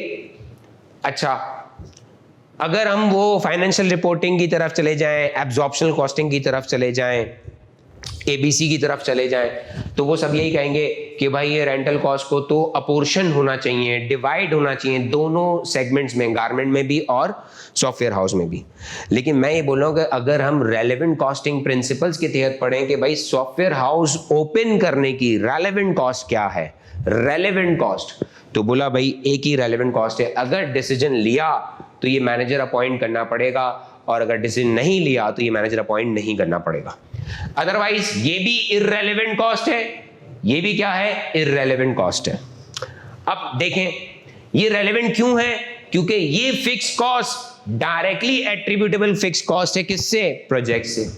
या अगर आप देखो तो मेरी सैलरी आफ्टर डिसीजन सैलरी कितनी थी? आफ्टर डिसीजन मेरी सैलरी कितनी थी? आफ्टर डिसीजन मेरी, अगेन दोबारा से देखते हैं, सैलरी एक्सपेंस मेरा आफ्टर डिसीजन कितना हो गया?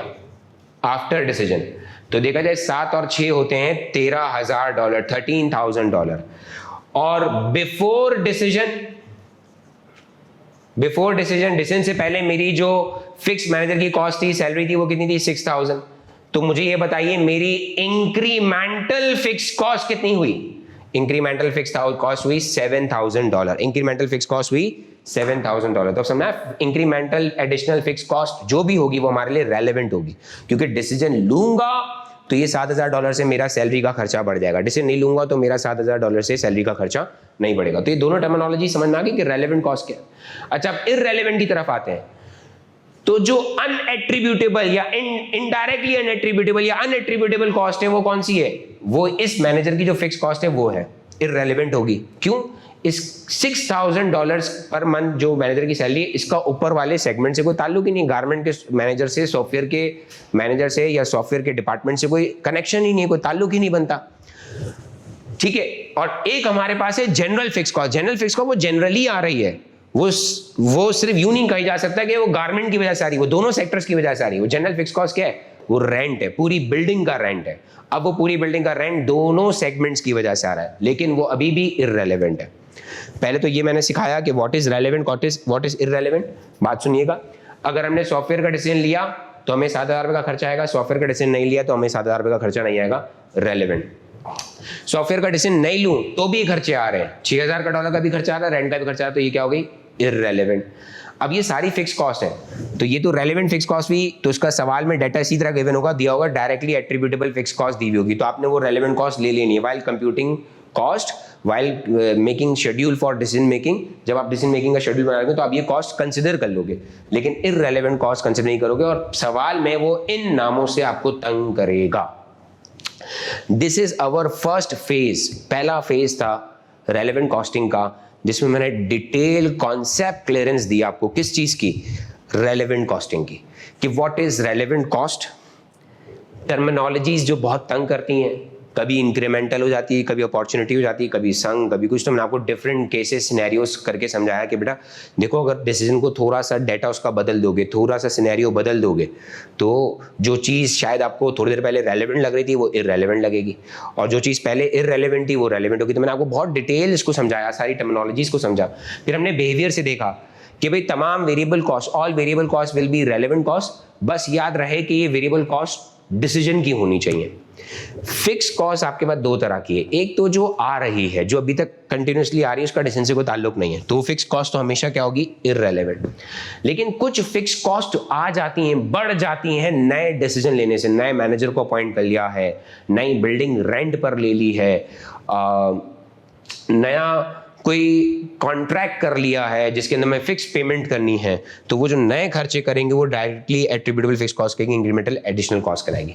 इसके बाद हमारे पास कुछ केसेस हैं मटेरियल के, लेबर के, नॉन करंट एसेट के और अदर केसेस हैं, और फिर ये रेलेवेंट कॉस्टिंग की एप्लीकेशन होती है इन F5 short term decision making में। वैसे तो ये CA के अंदर भी है, लेकिन शॉर्ट टर्म डिसीजन मेकिंग में कि मेक एंड बाय, के आया चीज इंटरनली बनाएं या बाहर से खरीद लें। मिसाल के तौर पर मैंने आपसे कहा था बुक पब्लिशिंग, तो हमें ना बुक जो होती है, आप कभी बुक को नोटिस करना, तो बुक में बीच में पेज होते हैं और जो उसके ऊपर होता है वो कवर होता है, ऊपर उसके कवर होता है या टाइटल पेज होता है, या उसको आप बुक का कवर कह लो, जो भी आप कहना चाहो, तो हम लोग उसको कवर बुलाते थे। तो हमें ना एक दफा डिसीजन लेना पड़ा कि आया उस कवर को हम इंटरनली प्रोड्यूस करें या किसी एक्सटर्नल सप्लायर से बाय करें। उसके अंदर बड़ी टेक्नोलॉजीज होती हैं, उसके अंदर एम्बोसिंग का ख्याल करना होता है, UV लैमिनेशन, बहुत सारी चीज़ों का ख्याल करना होता है। तो हमें डिसाइड करना था कि हम इसको इंटरनली प्रोड्यूस करें या बाहर से आउटसोर्स कर दें, तो ये डिसीजन मेकिंग है। शट डाउन डिसीजन मेकिंग के भैया आया किसी लाइन ऑफ बिजनेस को शट डाउन करने की ज़रूरत है या नहीं है। वन ऑफ कॉन्ट्रैक्ट, मैंने कहा ना ज़िंदगी में ऐसे बहुत सारे कॉन्ट्रैक्ट्स आते हैं, एग्जाम्पल भी दी थी कि वो हमें, मैं आपको एक मिसाल देता हूँ, छोटी सी मिसाल है, बहुत अच्छी मिसाल है और आपको समझ में आएगा। हमेशा ना याद रखना, एडिसन और निकोला टेस्ला की ना टसल रहती थी, हमेशा लड़ाई। एडिसन जो वो DC करंट के पीछे था, या वो फैन ऑफ DC करंट था, DC AC current, direct current, alternative current, ये तो साइंस है। साइंस से मैं आपको बता रहा हूँ ना, साइंस का कॉर्पोरेट से बहुत बड़ा गहरा ताल्लुक है, बहुत बड़ा गहरा क्या है दोस्तों, ताल्लुक है। क्योंकि साइंस नहीं है कॉर्पोरेट वर्ल्ड नहीं है, कॉर्पोरेट वर्ल्ड नहीं है साइंस नहीं है। आज जितनी भी रिसर्च हो रही है ये सभी कॉर्पोरेट इंडस्ट्रीज करा रही हैं, क्योंकि ये अगर रिसर्च होंगी, प्रोडक्ट्स बनेंगी, तो आगे कॉर्पोरेट इंडस्ट्री फ्लोरिश करेगी, आगे चलेगी। तो अब सीन क्या, स्टोरी क्या है? स्टोरी इज दैट कि मैं वो निकोला टेस्ला और एडिसन की जो बात बता रहा था कि एक वक्त ऐसा आया था कि एक एग्जीबिशन हो रहा था, एग्जीबिशन का नाम मैं भूल गया, तो वहां पर कॉन्ट्रैक्ट मिलने वाला था उस बंदे को जो लोवेस्ट बिड करेगा। तो एडिसन की टीम भी लगी हुई थी, एडिसन की कंपनी भी लगी हुई थी कि हम भी उसके लिए बिड करेंगे, और निकोला टेस्ला की टीम भी लगी हुई थी, उसको भी हम बिड करेंगे कि हमारे उस वक्त बल्ब, क्योंकि निकोला ने भी बल्ब बनाया हुआ है, एक करंट बनाया हुआ जिससे बल्ब जलेगा, एडिसन ने भी एक बल्ब बनाया उससे बल्ब जलेगा, और उस एग्जीबिशन को, वो ब्रिटिश को एग्जीबिशन नाम था, उस एग्जीबिशन में बल्ब लगने वाले थे, कुछ 300,000 बल्ब लगने वाले थे। अच्छा, जिस कंपनी के बल्ब लगते, ऑब्वियसली बात है वो एक बिजनेस एग्जीबिशन था, एक साइंस एग्जीबिशन था, तो बहुत सारे लोग आते, और जो लोग जिस कंपनी का बल्ब लगा देखते, उस कंपनी को आगे फ्यूचर में कॉन्ट्रैक्ट्स मिलने वाले थे। तो आप जाके ढूंढ लीजिएगा, गूगल पे भी आपको मिल जाएगी चीज।